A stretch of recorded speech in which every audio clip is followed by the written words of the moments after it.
मुस्लिम युवक पाकिस्तान के झंडे लेकर आए थे तो गांधी बड़े खुश हुए। मुझे आज पता लगा कि सरदार वल्लभ भाई पटेल पर 2 गोली चली। गांधी को 2 लोगों में से चुनना था, या तो वो कलकत्ता के मुसलमानों की रक्षा चुनते या वो नोआखली में हिंदुओं की रक्षा चुनते। नमस्ते, ये मेरे हाथ में किताब दिख रही है आप लोगों को, हे राम, गांधी हत्याकांड की प्रमाणिक पड़ताल। आज के हमारे इस पॉडकास्ट में हमारे गेस्ट हैं श्रीमान प्रखर श्रीवास्तव जी। आप 2 दशकों से अधिक समय से पत्रकार हैं। Sahara Samay, Zee news, NDTV, India TV, news 24, capital TV, खरी बात प्रखर के साथ पे भी आपने इनको देखा होगा, और वर्तमान में आप दूरदर्शन के सीनियर कंसल्टिंग एडिटर हैं। और ये किताब मेरी जानकारी में पिछले 4-5-6 सालों से जो भी मैं पढ़ रहा हूँ थोड़ा बहुत, हिंदी भाषा में ऐसी किताब मैंने नहीं पढ़ी थी। एक हिंदू कैफे में हम लोग आवरण के लिए बहुत एम्फेसिस देते हैं कि हर किसी को पढ़नी चाहिए। दूसरा एम्फेसिस अगर कोई मेरे से कहेगा सीताराम जी गोयल की किताबों के बाद, तो ये रहेगी हे राम प्रखर श्रीवास्तव द्वारा लिखी पुस्तक। प्रखर भैया नमस्ते, स्वागत है आपका। बहुत बहुत धन्यवाद। आपको भैया कहूँ चलेगा? क्या बोल रहे हैं? भैया कहूँ चलेगा? भैया ही है, वो नहीं है। तो एक किताब आपने इतनी शानदार किताब लिख दी है जी, तो इसी पर चर्चा करेंगे आपके साथ। ठीक है। पुस्तक आपकी शुरू होती है कि मेरी पसंद नेहरू है, नेहरू मेरी पसंद, मेरी पसंद जवाहर, मेरी पसंद जवाहर है। गांधी हत्याकांड पर किताब लिखी और शुरुआत किताब की इस उससे कुछ विशेष कारण जरा बताएं, ये क्या है? देखिए, गांधी हत्याकांड की जब हमें बात करना चाहिए तो गांधी हत्याकांड सिर्फ ये नहीं है कि गोडसे एक दिन वृंदावन में आया 30 जनवरी की शाम को, 3 गोलियां उसने गांधी पर दागी और कहानी खत्म हो जाती है, या कहानी यहाँ से शुरू होती है। गांधी हत्याकांड की जो पृष्ठभूमि है वो काफ़ी पहले से तैयार होती है। ठीक है। तो हर लेखक जब पुस्तक को लिखता है तो वो सिर्फ जो इस हत्याकांड पर जो जितनी इसके पहले पुस्तक लिखी गई है, तो उसने जो उसकी वजह थी, जो उसकी पीछे की बैकड्रॉप था, उसको थोड़ा सा मेरे को लगता है लोगों ने इसका उस तरह से अध्ययन नहीं किया जिस तरह से होना चाहिए था, क्योंकि ये इस विषय के साथ इंसाफ नहीं होता। अब समस्या ये आती है किसी भी लेखक के पास, क्योंकि उसके पास भी एक सीमा होती है कि कितने पेज। कोई ऑलरेडी मेरी पुस्तक जो है 562 पेज की है, तो मोटी पुस्तक जो है वो एक बहुत बड़ा टास्क होता है लेखक के पास। तो अब इसमें ये भी होता है कि स्टार्टिंग पॉइंट क्या हो, क्योंकि बैकग्राउंड समझाना बहुत ज़रूरी था। तो पुस्तक लिखने के लिए स्टार्टिंग पॉइंट ये भी हो सकता था कि हम जो खलीफत आंदोलन चला था 20 के दशक से भी ये शुरू कर सकते थे। बहुत सारी चीज़ें हो सकती थी। 1940 भी हो सकता था, जब मोहम्मद अली जिंदा जो है वो पाकिस्तान की मांग रखता है 23 मार्च 1940 को, वो भी एक स्टार्टिंग बुक की शुरुआत हो सकती थी। लेकिन मैंने जो इसका काल चुना वो मैंने 1946 का अप्रैल और मई महीना चुना, जब कांग्रेस के नए अध्यक्ष का चुनाव होना था। क्योंकि कांग्रेस का जो नया अध्यक्ष था वो अंतरिम सरकार का प्रधानमंत्री बनने वाला था। उसको समय अंतिम सरकार का उपाध्यक्ष कहते थे, एक तरह से वो मुखिया होता था। तो वो अंतरिम सरकार का मुखिया बनता और वही व्यक्ति जो है भारत का प्रधानमंत्री बनता। तो ये भारत के इतिहास का एक टर्निंग पॉइंट था, जो गांधी जी की जिद की वजह से, क्योंकि गांधी जी का ये मानना था कि मेरी पसंद जवाहर है, ये उनका कोट था, जिसको मैंने शीर्षक अपनी पुस्तक का पहले अध्याय का बनाया है कि मेरी पसंद जवाहर है। और ये अध्यक्ष पद का जो चुनाव था, यहीं से गांधी हत्याकांड की पृष्ठभूमि तैयार होती है। क्योंकि उसके बाद जो होता है, उसके गांधी के साथ जो होता है, या जो देश के साथ जो होता है, या विभाजन के दौरान जो होता है, उस सबके पीछे गांधी का लिया गया ये फैसला था। तो किन परिस्थितियों में गांधी अध्यक्ष बनते हैं वो मैंने नेहरू अध्यक्ष बनते हैं, माफ कीजिएगा। तो इसमें किस तरह से नेहरू अध्यक्ष बनते हैं कांग्रेस के, इसका पूरा मैंने इसको तथ्यों के साथ इसमें पहले लिखा है। तो उसमें मैंने जो लोग वहाँ पर बैठक में मौजूद थे, उन्होंने जो बाद में बताया, उन्होंने जो संस्मरणों में लिखा, उसके आधार पर मैंने इस अध्याय को लिखा है। तो ये समझना बहुत ज़रूरी कि लोगों को ये तो सबको मालूम है कि जो प्रदेश कांग्रेस कमेटीज़ थी जो उस वक्त की, उनमें से सभी ने जो है वो सरदार पटेल के नाम का अपना अनुमोदन किया था, और नेहरू के नाम का एक भी प्रस्ताव नहीं आया था। तो कैसे बने थे? तो इसकी बड़ी दिलचस्प कहानी है। और इसकी दिलचस्प कहानी जो है वो, इसमें जो मुख्य किरदार जो गांधी के अलावा किसी ने निभाया, गांधी के कहने पर जो व्यक्ति किरदार निभा रहा था, उसका नाम था आचार्य कृपलानी। तो आचार्य कृपलानी ने गांधी के कहने पर जो किया वो इसके अंदर पूरा है कि किस तरह से उन्होंने पहले नेहरू का नाम प्रस्तावित करवाया, क्योंकि नेहरू का नाम का तो प्रस्ताव आया नहीं था और सरदार पटेल के नाम पे सारे प्रस्ताव हो चुके थे। तो उन्होंने एक तो बैठक के अंदर ही मौजूद लोगों से एक प्रस्ताव नेहरू के नाम पे तैयार करवाया। इस तरह से नेहरू का नाम मैदान में आ गया। तो फिर कृपलानी ने जो किया, जिसमें जो राजमोहन गांधी लिखते हैं, जो खुद गांधी के पोते थे, उन्होंने सरदार पटेल पर जो पुस्तक लिखी है, उसमें वो लिखते हैं कि नेहरू का नाम प्रस्तावित हो जाने के बाद कृपलानी ने एक दूसरा कागज सरदार पटेल को थमाया जिस पर उनकी नाम वापसी का प्रारूप लिखा हुआ था। कृपलानी द्वारा लिखे गए कागज में कहा गया था कि सरदार पटेल अपना नाम वापस ले रहे हैं ताकि जवाहरलाल नेहरू सर्वसम्मति से अध्यक्ष चुन लिए जाएं। सरदार पटेल ने कागज गांधी को दिखाया। मतलब पहले तो नेहरू का नाम प्रस्तावित करवाया कृपलानी ने, और साथ में पहले से एक कागज वो टाइप करवा के ले गए थे जिसके अंदर लिखा हुआ था कि मैं सरदार पटेल अपना नाम वापस लेता हूं और नेहरू को सर्वसम्मति से अध्यक्ष चुना जाए, और ये सरदार पटेल की तरफ बढ़ा दिया गया। तो सरदार पटेल ने ये कागज गांधी को दिखाया। सरदार पटेल ऐसे नहीं माने, सरदार पटेल ने पूरा इंसाफ का मौका गांधी को दिया। तो गांधी की तरफ जब कागज बढ़ाया तो गांधी ने जब ये कागज लिया तो उसके बाद क्या हुआ वो भी आपको पढ़ना चाहिए। राजमोहन गांधी ने दर्ज किया है। वो लिखते हैं कि गांधी जी की पसंद नेहरू थे, इसके बाद भी उन्होंने नेहरू को सरदार पटेल के पक्ष में पीछे हटने का एक मौका दिया। मतलब गांधी ने एक मौका और दिया नेहरू को कि पीछे हट जाओ। तो सरदार राजमोहन गांधी आगे लिखते हैं कि गांधी जी ने नेहरू से पूछा कि आपके नाम का प्रस्ताव तो किसी भी प्रांतीय कमेटी ने नहीं दिया है, केवल कार्य समिति ने ही आपका नाम सुझाया है। गांधी जी द्वारा इतनी गहरी बात बोले जाने के बाद भी जवाहरलाल नेहरू चुपचाप बैठे रहे। नेहरू पीछे हटने को तैयार नहीं है। यह विश्वास हो जाने के बाद गांधी जी ने सरदार पटेल से कृपलानी के लिखे हुए कागज पर हस्ताक्षर कर देने के लिए कहा और सरदार पटेल ने उसी समय हस्ताक्षर कर दिए, और यहीं से भारत की जो इतिहास है वो बदल जाता है। और जब ये सब हो गया, मतलब किस तरह से बना आप इसको समझ सकते हैं। इसके बाद भी गांधी और नेहरू ने देश के सामने जो है कभी सच को सामने नहीं लाए, बल्कि नेहरू ने झूठ बोला। नेहरू ने बोला, जब वो मुंबई में उन्होंने पूरी तरह से जब इसका चार्ज लिया तो नेहरू ने अपने जब अध्यक्ष पद का जब जिम्मा संभाल लिया तो मुंबई में उन्होंने अपने एक भाषण में कहा, कांग्रेस की जो अखिल भारतीय कांग्रेस कमेटी की जो बैठक हुई तो उसमें कहा कि मैं लंबे समय से यह तय नहीं कर पा रहा था कि अभी अध्यक्ष पद की जिम्मेदारी स्वीकार करूं या नहीं, लेकिन परसों मैंने महात्मा गांधी और कार्य समिति के अपने सहयोगियों की सलाह पर इस जिम्मेदारी को निभाने के लिए खुद को राजी कर लिया। ये selected works of Jawaharlal Nehru में छपा है। और उसके बाद गांधी भी एक और नेहरू के झूठ पर पर्दा डालते हैं, और वो उसके बाद भाषण में कहते हैं कि जबकि बने नेहरू जबरिया अध्यक्ष थे, लेकिन गांधी उसके बाद भाषण में कहते हैं कि गांधी ने कहा उस दिन अपने भाषण में, ये संपूर्ण गांधी वांग्मय में छपा हुआ है, इसकी सत्यता पे कोई सवाल नहीं उठा सकता है। तो गांधी ने उस दिन भाषण में कहा कि यह ऐशो आराम के साथ समय गुजारने का समय नहीं है। मैंने पंडित जवाहरलाल नेहरू से कहा कि आपको देश की खातिर कांटों का ताज पहनना ही होगा, और वो राजी हो गए। तो सोचिए, नेहरू झूठ बोल रहे हैं और गांधी उस झूठ पर पर्दा डाल रहे हैं, और कैसे वो अध्यक्ष बने थे वो कहानी कृपलानी, राजमोहन गांधी और मणिबेन पटेल इन सब लोगों ने बताई है, दस्तावेजों के अंदर दर्ज है। और जब नेहरू अध्यक्ष बन गए तो एक बहुत बड़े पत्रकार थे, भारत के इतिहास के सबसे महानतम पत्रकार, आज़ादी के पहले भी और आज़ादी के बाद भी। कोई कुलदीप नैयर बोले कि वो कुलदीप नैयर बड़े पत्रकार थे, कोई खुशवंत सिंह का नाम बोले तो कोई फालतू बातें।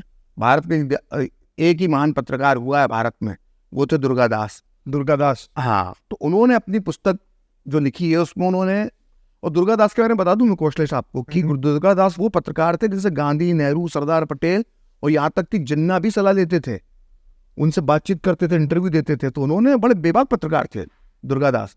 तो दुर्गादास ने गांधी से पूछ लिया, वो पूरी ये सब कवरेज कर रहे थे, वो अध्यक्ष पद की पूरी जो अंदर जो चल रहा था। तो उन्होंने गांधी से पूछा कि आपने नेहरू को क्यों चुना।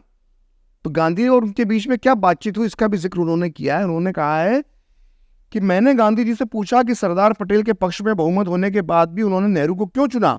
तो इस पर गांधी जी ने मुझे हंसते हुए जवाब दिया, क्योंकि मेरी पार्टी में जवाहरलाल इकलौता अंग्रेज है। और गांधी को लगा कि मैं उनके जवाब से संतुष्ट नहीं हुआ, तो उन्होंने आगे कहा कि जवाहरलाल कभी दूसरे नंबर पर काम करने को तैयार नहीं होगा, मतलब नंबर 2 की पोजीशन पर जवाहरलाल काम नहीं करेंगे।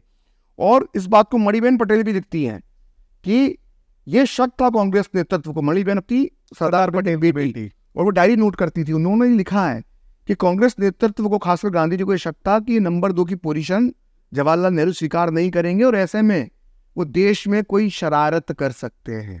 शरारत का मतलब ये कि या तो वो डिरेल करते सरदार पटेल को, या वो कांग्रेस तोड़ दे, इस्तीफा दे देते, या अंदर खाने के अंदर वो जो है वो कांग्रेस के अंदर कांग्रेस का माहौल बिगाड़ते। तो इस तरह का डर था। और सरदार पटेल के लिए गांधी को ये भरोसा था कि ये व्यक्ति ऐसा राष्ट्र के प्रति इतना समर्पण है इस व्यक्ति के अंदर कि ये नंबर 2 में अपने से कम उम्र के व्यक्ति के साथ भी नंबर 2 में काम कर सकता है, जबकि संगठन में इस आदमी की ज्यादा पकड़ है। तो ये सब इच्छा थी। और मैं इस सवाल का जो आपने जवाब पूछा उसका अंत करने के लिए मैं बताता हूँ कि एक आचार्य कृपलानी ने जब ये सब जो पूरा गांधी की जो प्लानिंग थी उसको अमली जामा की तरह काम किया, जो ये शब्द में नहीं आचार्य कृपलानी के लिए इस्तेमाल करूंगा, लेकिन गांधी के कहने पर जो उन्होंने पूरी भूमिका निभाई थी उसके बाद उन्हें कितना पछतावा हुआ भविष्य में जाकर। तो जब उन्होंने अपनी पुस्तक लिखी तो उन्होंने अपनी पुस्तक के अंदर, अपने संस्मरणों के अंदर लिखते हैं आचार्य कृपलानी, और इसी से मैं सवाल का समापन हो जाएगा और हमारे दर्शक समझ जाएंगे कि कितनी गहरी बात आचार्य कृपलानी इस पूरी घटना पर, जो भारत का पहला accidental prime minister Manmohan Singh नहीं बल्कि भारत के खुद पहले प्रधानमंत्री एक्सीडेंटल प्राइम मिनिस्टर थे, तो उनके बारे में आचार्य कृपलानी ने क्या लिखा है। आचार्य कृपलानी लिखते हैं इस पूरी घटना के बारे में कि मैंने यह नहीं सोचा था कि मामला बहुत महत्वपूर्ण था, साथ ही मैंने यह भी नहीं सोचा था कि हमें इतनी जल्दी आज़ादी मिलने वाली है। मैंने सोचा था कि हमें आज़ादी मिलने के लिए भी आगे और संघर्ष करना है, लेकिन भविष्य की भविष्यवाणी कौन कर सकता है। ऐसी तुच्छ दुर्घटनाओं पर, देखिए ध्यान दीजिएगा और दर्शक भी ध्यान दें, आचार्य कृपलानी इसे तुच्छ दुर्घटना कह रहे हैं। वो लिखते हैं आचार्य कृपलानी कि ऐसी तुच्छ दुर्घटनाओं पर मनुष्यों और यहाँ तक कि राष्ट्रों के भाग्य भी निर्भर करता है, जैसे ऑस्ट्रिया के राजकुमार की हत्या के कारण प्रथम विश्व युद्ध जैसा सर्वनाश हुआ। तो दर्शकों के लिए बता दूं कि ऑस्ट्रिया के जो राजकुमार थे फार्डिनेंट, उनकी हत्या के बाद पहला विश्व युद्ध शुरू हुआ था जिसमें करोड़ों लोग मारे गए थे। तो इस घटना की तुलना उससे कर रहे हैं, उन्होंने नेहरू के कांग्रेस अध्यक्ष बनने से आचार्य कृपलानी ने की है। तो सोचिए कि भारत के भविष्य के साथ क्या होने वाला था, ये उस दिन तय हो गया। और आचार्य कृपलानी जिन्होंने इतनी बड़ी भूमिका निभाई थी गांधी के कहने पर, उन्हें कितना पछतावा इसके के बाद आता हूँ रहा। एक जब भी गांधी की बात आती है जी, तो हम सोशल मीडिया पे पढ़ते हैं, चाहे एक मतलब बहस में आता ही है कि गांधी अक्सर हिंदुओं को ये सलाह दिया करते थे कि तुम सुसाइड कर लो। जैसे गांधी की एक सलाह आती थी हिंदू महिलाओं को कि बलात्कार से बचने के लिए जी, आपको जहर खा लेना चाहिए। पहली तो आपने गांधी जी पे जो ये किताब लिखी है, तो क्या ये सही में ऐसी गांधी ने कभी सलाह दी थी, और दी थी तो कब दी थी, क्या दी थी? देखिए इसको थोड़ा सा बैकग्राउंड बता देता हूँ मैं कि जब नेहरू कांग्रेस अध्यक्ष बन गए और उसके जब अंतरिम सरकार के वो मुखिया बने तो उस विवाद हुआ मुस्लिम लीग और नेहरू के बीच में, वो अलग विषय हैं, वो पूरी पुस्तक में दिए हुए हैं।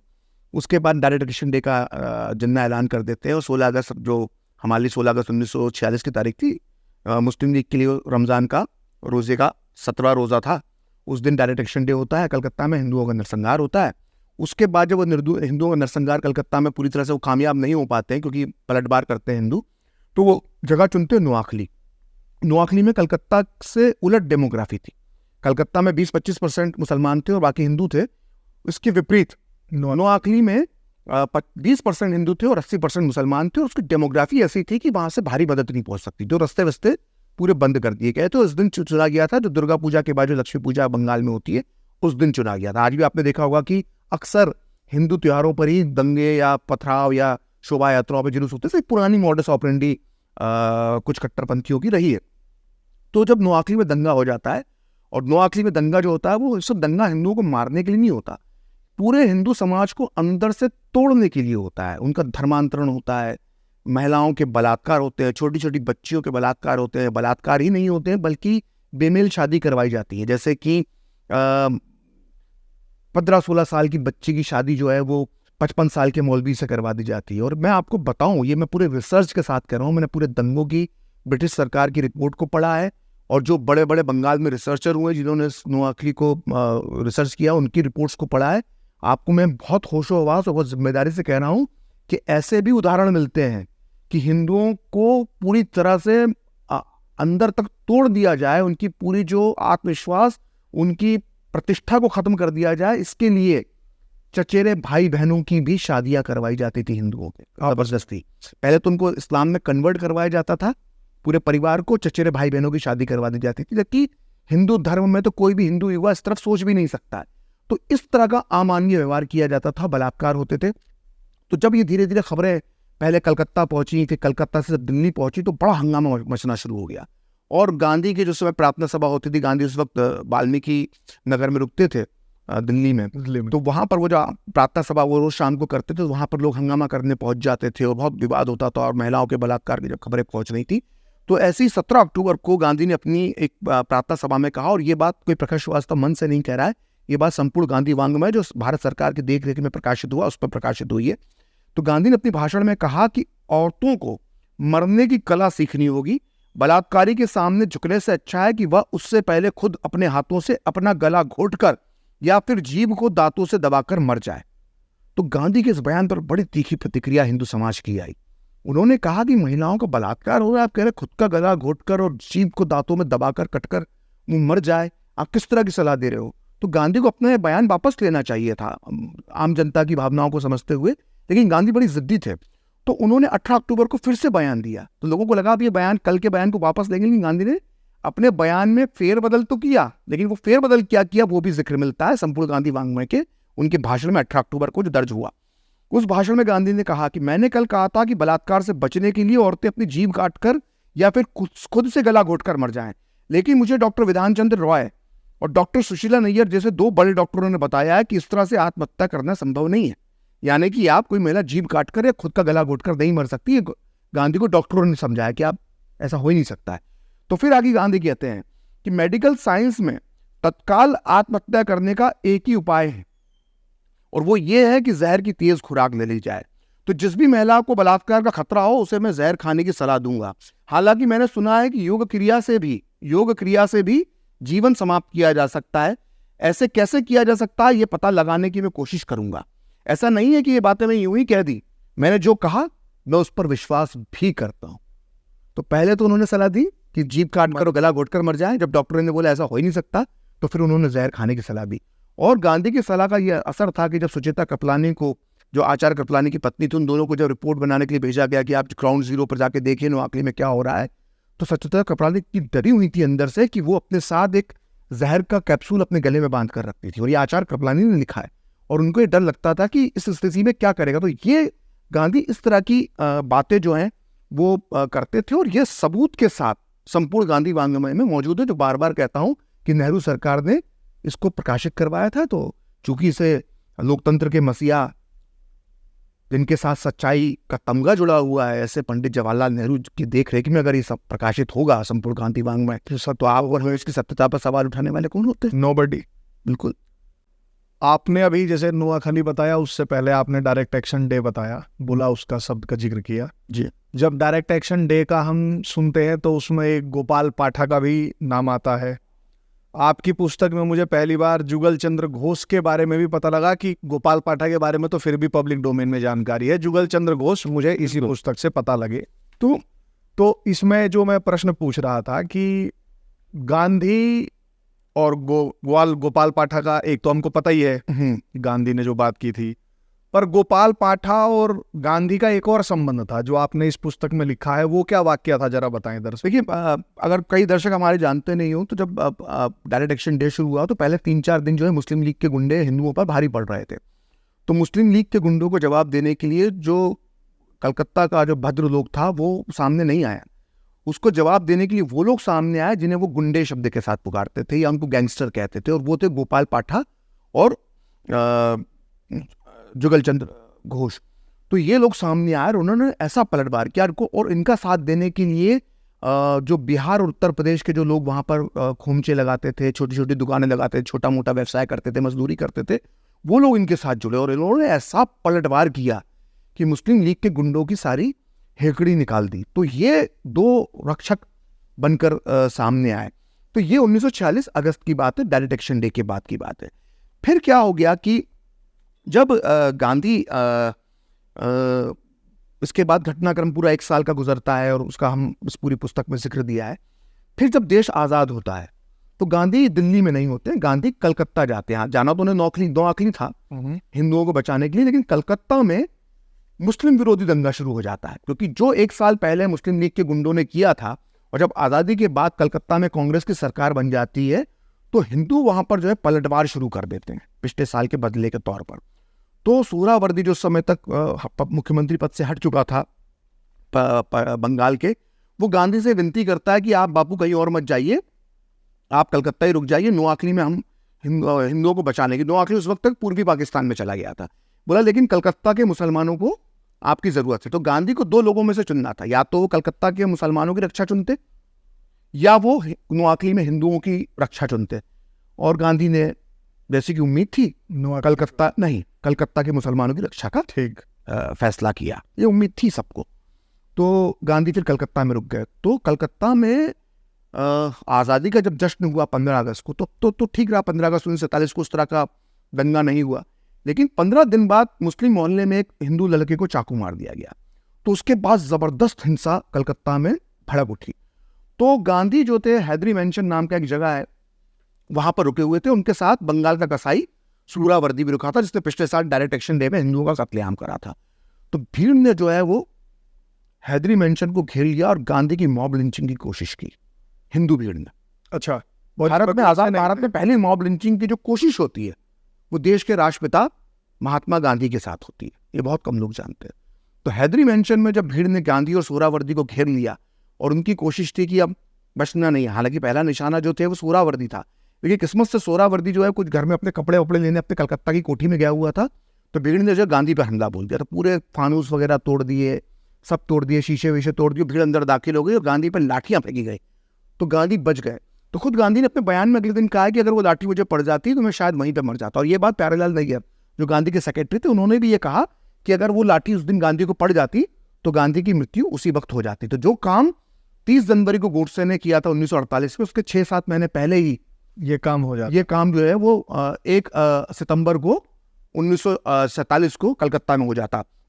तो जब स्थितियां बहुत खराब हो गई और गांधी बचाने में नाकाम हो रहे थे अपने प्रिय मुसलमानों को, तो गांधी को ये सलाह दी गई कि गोपाल पाठा और जो घोष जो हैं, ये बड़े ही प्रभाव है इनका, जो मुस्लिम, जो हिंदू उग्र विचारों वाले जो हिंदू हैं, जो पूरा मोर्चा लिए हुए हैं, इन पे बड़ा प्रभाव है। तो निर्मल कुमार बोस एक बहुत बड़ा नाम है, अगर हमारे दर्शक उनको गूगल करें तो निर्मल कुमार बोस जो है वो दुनिया के माने हुए एंथ्रोपोलॉजिस्ट रहे और वो उस दौर में गांधी के पर्सनल सेक्रेटरी की भूमिका निभा रहे थे। वो अमेरिका में पढ़ के आए थे, अमेरिका में उन्होंने पढ़ाया भी। तो उन्होंने एक पुस्तक लिखी है, माय डेज विद गांधी। उसके अंदर वो जिक्र करते हैं कि उन्होंने स्थानीय गैंगस्टर्स को समर्पण के लिए बुलाया और इनमें गोपाल पाठा का भी नाम था, जिसको रक्षक के तौर पर जाना जाता था।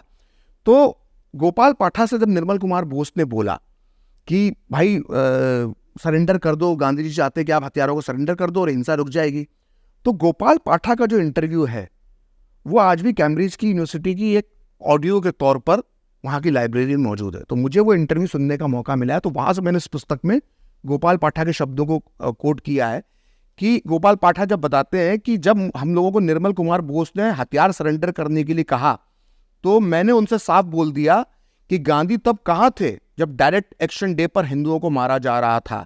मैं और मेरे लोग हथियार सरेंडर नहीं करेंगे क्योंकि इनसे हम अपने इलाके की महिलाएं और बच्चों की रक्षा करते हैं। तो फिर 31 अगस्त को और 1 सितंबर की रात को जो गांधी पर हमला होता है तो फिर गोपाल पाठा की याद आती है। तो फिर निर्मल कुमार बोस जो है वो गोपाल पाठा को बुलाते हैं। तो गोपाल पाठा उसका अपना बात कहते हुए उस दिन इंटरव्यू में उन्होंने बोला, कैम्ब्रिज यूनिवर्सिटी में जो उनका इंटरव्यू पड़ा हुआ है, जो मैंने खुद सुना है, उसमें वो बोलते हैं कि उनसे बोलते हैं कि क्या आप हमें सुरक्षा दे सकते हैं, क्योंकि बार बार जो है वो हमले कर रही है भीड़, हैदरी मेंशन पे हमला कर रही है सूरावर्दी को मारने के लिए। कल तो उनने बोले गांधी को लाठियों से मारने की कोशिश की।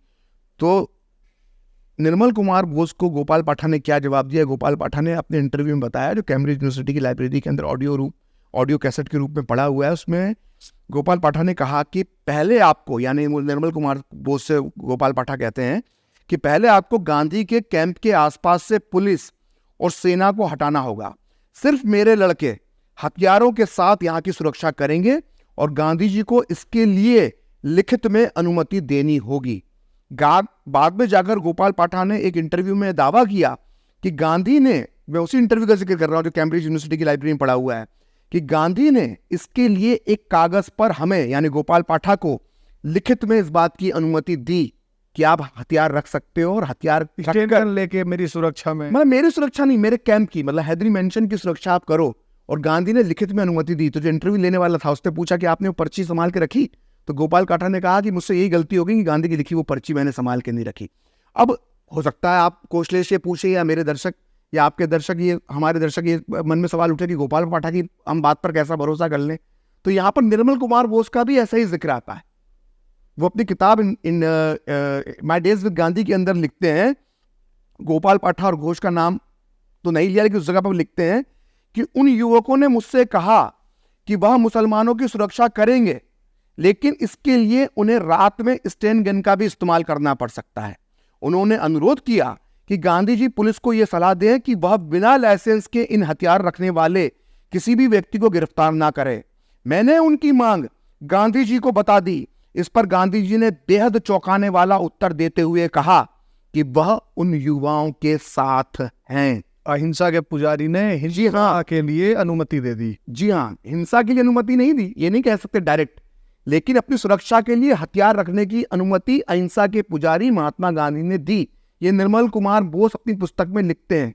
मतलब गांधी का जो कैंप था वो मुस्लिम इलाका था, उसमें गांधी थे, तो गांधी की सुरक्षा और मुस्लिमों की सुरक्षा करने में जब पुलिस नाकाम हो रही थी और हमले हो रहे थे उनके कैंप पर, तो पहले गोपाल पाठक से बोला जाता है कि सरेंडर कर दो हथियार, बोलता नहीं करो। फिर बोलते हैं अच्छा हमारी सुरक्षा कर लो, तो बोलते हैं कि आप हमको लिखित में दो, तो गांधी लिखित में देते हैं। और इस बात की पुष्टि निर्मल कुमार बोस भी करते हैं कि जब मैंने गांधी को कहा कि वो ऐसी अनुमति मांग रहे हैं कि स्टेन गन रखना चाहते हैं अपने साथ, तो अहिंसा के पुजारी गांधी अनुमति दे देते हैं एक गैंगस्टर को, जिसको कुछ लोग गुंडा भी कहते हैं, मैं नहीं मानता, मैं उन्हें हिंदुओं का रक्षक मानता हूं, गोपाल पाठक जी को। उस गोपाल पाठक को गांधी हथियार रखने की इजाजत दे देते हैं क्योंकि उन्हें अपने कैंप की सुरक्षा चाहिए थी। तो ये गांधी का अलग अलग सोच सामने आती है, अलग चेहरे। जी। एक जब मोहनदास गांधी का जिक्र आता है तो उसमें कहा जाता है कि ये तुष्टीकरण किया करते थे। तुष्टीकरण का जहां तक मेरी कम बुद्धि में समझ पाता हूं कि एक वर्ग को खास सुविधाएं और एक के साथ गलत व्यवहार। तो ऐसा आप भी अपनी पुस्तक में कुछ लिखते हैं कि जो दिल्ली के अंदर ही हिंदू शरणार्थी भी थे और मुस्लिम शरणार्थी भी रह रहे थे, परंतु दोनों शरणार्थियों के साथ गांधी जी का जो व्यवहार था वो थोड़ा भिन्न था। वो क्या भिन्न था, कैसे भिन्न था, थोड़ा इसके बारे में बताएं। और इसी में वो वाला जरूर बताइएगा कि वो दारू की बिक्री बढ़ गई है, ऐसा भी बिल्कुल बापू ने कहा था। देखिए इसमें क्या हुआ कि जब गांधी कलकत्ता में जब उन्होंने अनशन किया एक, और वहाँ पे जब उन्होंने दंगे रोक दिए, तो सितंबर के वो पहले दूसरे हफ्ते के अंदर दिल्ली पहुंचे। उन्हें जाना पंजाब था कि पंजाब में जाके, कोई पंजाब में बहुत कत्लेआम हो रहा था, चाहे वो पाकिस्तान का पंजाब हो, पाकिस्तान के हिस्से वाला, चाहे भारत के हिस्से का पंजाब हो, दोनों तरफ अल्पसंख्यकों की काफ़ी कत्लेआम हो रहा था। तो गांधी की ने तय किया था कि पंजाब के अंदर वो कत्लेआम रोकेंगे, लेकिन दिल्ली के अंदर कोई ऐसा हिंसा का ऐसा कोई बहुत बड़ा स्केल नहीं था। लेकिन दिल्ली के मुसलमान और खासकर जो मौलाना मौलवी जो थे, जब ये के खासकर जो मौलाना थे, वो मौलाना अबुल कलाम आज़ाद के इशारे पे सारे लोग काम करते थे। ये लोग गांधी को ये भरोसा दिलवाने में कामयाब हो गए कि दिल्ली के अंदर मुसलमान बहुत असुरक्षित है।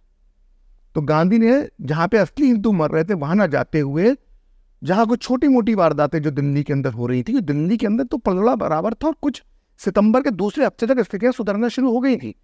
और सोचिए दिल्ली में मुसलमानों के हौसले जो बता रहे थे कि हौसले पस्त हो गए और मुसलमान दिल्ली का डरा हुआ, जो मौलाना आज़ाद और मौलाना जो थे जमीयत के, उन्होंने जो गांधी के दिमाग में भर दिया आते साथ ही चुगली करना शुरू कर दी।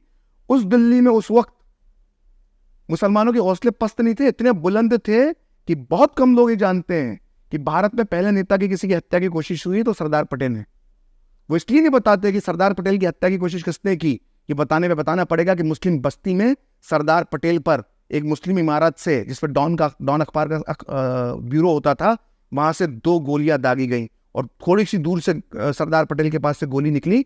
अगर गोलियों का निशाना सही होता तो भारत के पहले उप प्रधानमंत्री सरदार पटेल उस दिन शायद जीवित नहीं बचते। तो भारत में पहली राजनीतिक हत्या की कोशिश सरदार पटेल की होती है, और वो मुसलमान इस दिल्ली के करते हैं। तो सोचिए, तो देश के प्रधानमंत्री को देश की राजधानी में मारने की कोशिश कर ले, मुझे दस्तावेज है। ये तो मुझे लग रहा है भारत में, मुझे लग रहा है गिने चुने उंगली पे गिने हुए लोगों को पता होगी ये बात। ये तो मुझे भी नहीं पता, और ना मैं जितनों को जानता हूं। बात आ गया ना कोशलेश दस्तावेजों को। सरदार पटेल पे आप कह रहे हैं कि 2 गोलियां चलाई गई बस्ती में, जिसमें बाल बाल बचे। बिल्कुल, वी शंकर ने अपनी पुस्तक में लिखा है कि वो खुद थे, और उस हमले में वो गोली वी शंकर को भी लग सकती थी। आईसीएस अधिकारी का जिक्र किया मैंने अभी पहले। तो वी शंकर और सरदार पटेल जब एक थाने में पहुंचे, तो थाने के सामने द डॉन अखबार का ब्यूरो था, वहां पे मुस्लिम आबादी थी, वहां से निशाना चला के 2 गोलियां चलाई, और बाल बाल सरदार पटेल और वी शंकर बचे। तो इस देश में जहां पर भारत के उप प्रधानमंत्री को मारने के लिए कुछ कट्टरपंथी मुसलमान, जिहादी मुसलमान जो कुछ थे, वो ये जो कोशिश कर रहे थे उनके हौसले पस्त थे, लेकिन उनको बचाने के लिए गांधी जो है दिल्ली में रुक गए। अब जब दिल्ली में रुक गए तो गांधी के दिमाग में आ गया कि मुसलमान तो पीड़ित है, तुष्टीकरण उनके अंदर वो था। और उनका एक बहुत बड़ा कोटेशन भी है कि उन्होंने एक जगह पे कहा था कि मैं हमेशा ये मानता हूँ कि अल्पसंख्यक सही होते हैं और बहुसंख्यक गलत होते हैं। ये मैंने दक्षिण अफ्रीका में ये बात सीख ली थी। तो जब गांधी जब यहाँ पर आ गए तो पहले मैं आपको बताता हूँ कि मुस्लिमों का वो किस तरह से तुष्टीकरण करते थे। तो सबसे पहले तो उन्होंने कहा कि उनकी शर्त ये थी कि दिल्ली से जो कुछ मुसलमान पाकिस्तान चले गए हैं उन्हें वापस दिल्ली लाया जाए, और जो दिल्ली में शरणार्थी आ गए हैं इन सबको वापस पाकिस्तान भेजा जाए। ये उन्होंने साफ साफ कह दिया। इसके अलावा फिर उनका दूसरा ये था कि जो दिल्ली के मुसलमानों के जो खाली पड़े मकान हैं जो पाकिस्तान चले गए, वो मकान हिंदू शरणार्थियों को नहीं दिए जाए। जबकि वो समझौता ये होता भारत पाकिस्तान के बीच में कि जो घर खाली हो गए जो लोगों की जाने की वजह से, वो अपने शरणार्थियों को अपने शरणार्थियों को दे सकते हैं। तो पाकिस्तान ने तो सारे हिंदू शरणार्थियों के जो घर थे पाकिस्तान के सारे मुसलमानों को दे दिए। हमारे वाली सरकार चूंकि धर्मनिरपेक्ष सरकार थी और गांधी जी उस समय सरकार पे दबाव होता था और नेहरू जी धर्मनिरपेक्षता के मसीहा थे, तो जाहिर तौर पर हिंदू शरणार्थी ठंड में ठिठुर रहे थे, बारिश में भीग रहे थे, अपनी हवेलियां छोड़कर लाहौर और पेशावर से आए थे, यहाँ फटे हुए टेंटों में रहने के लिए मजबूर थे, लेकिन मजा आया उनको कोई घर मिल जाए। तो ये इसलिए इस पुस्तक में मैंने सब लिखा है क्योंकि गांधी हत्याकांड की पृष्ठभूमि इन्हीं स्थितियों की वजह से तैयार होती है। ये जानना जरूरी है, इसलिए सब चीजें घटना है मैंने लिखी है। तो मुसलमान हिंदू शरणार्थियों को मकान नहीं देने देते थे।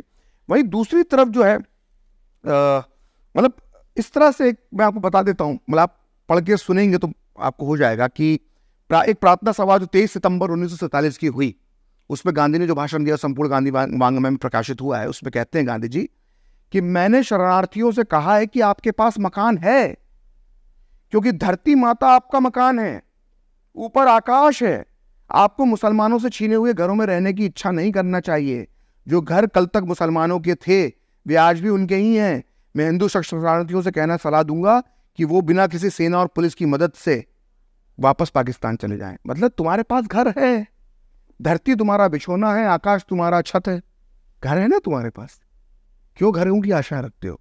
और आशा रखते हो तो पाकिस्तान वापस चले जाओ। तो इस तरह के विचार वो देते थे। अब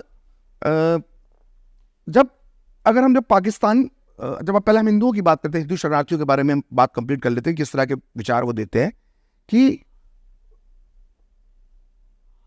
जब शरणार्थी यहां पर तो सिखों की तादाद भी बहुत ज्यादा थी, पंजाबी शरणार्थियों की तादाद भी ज्यादा थी।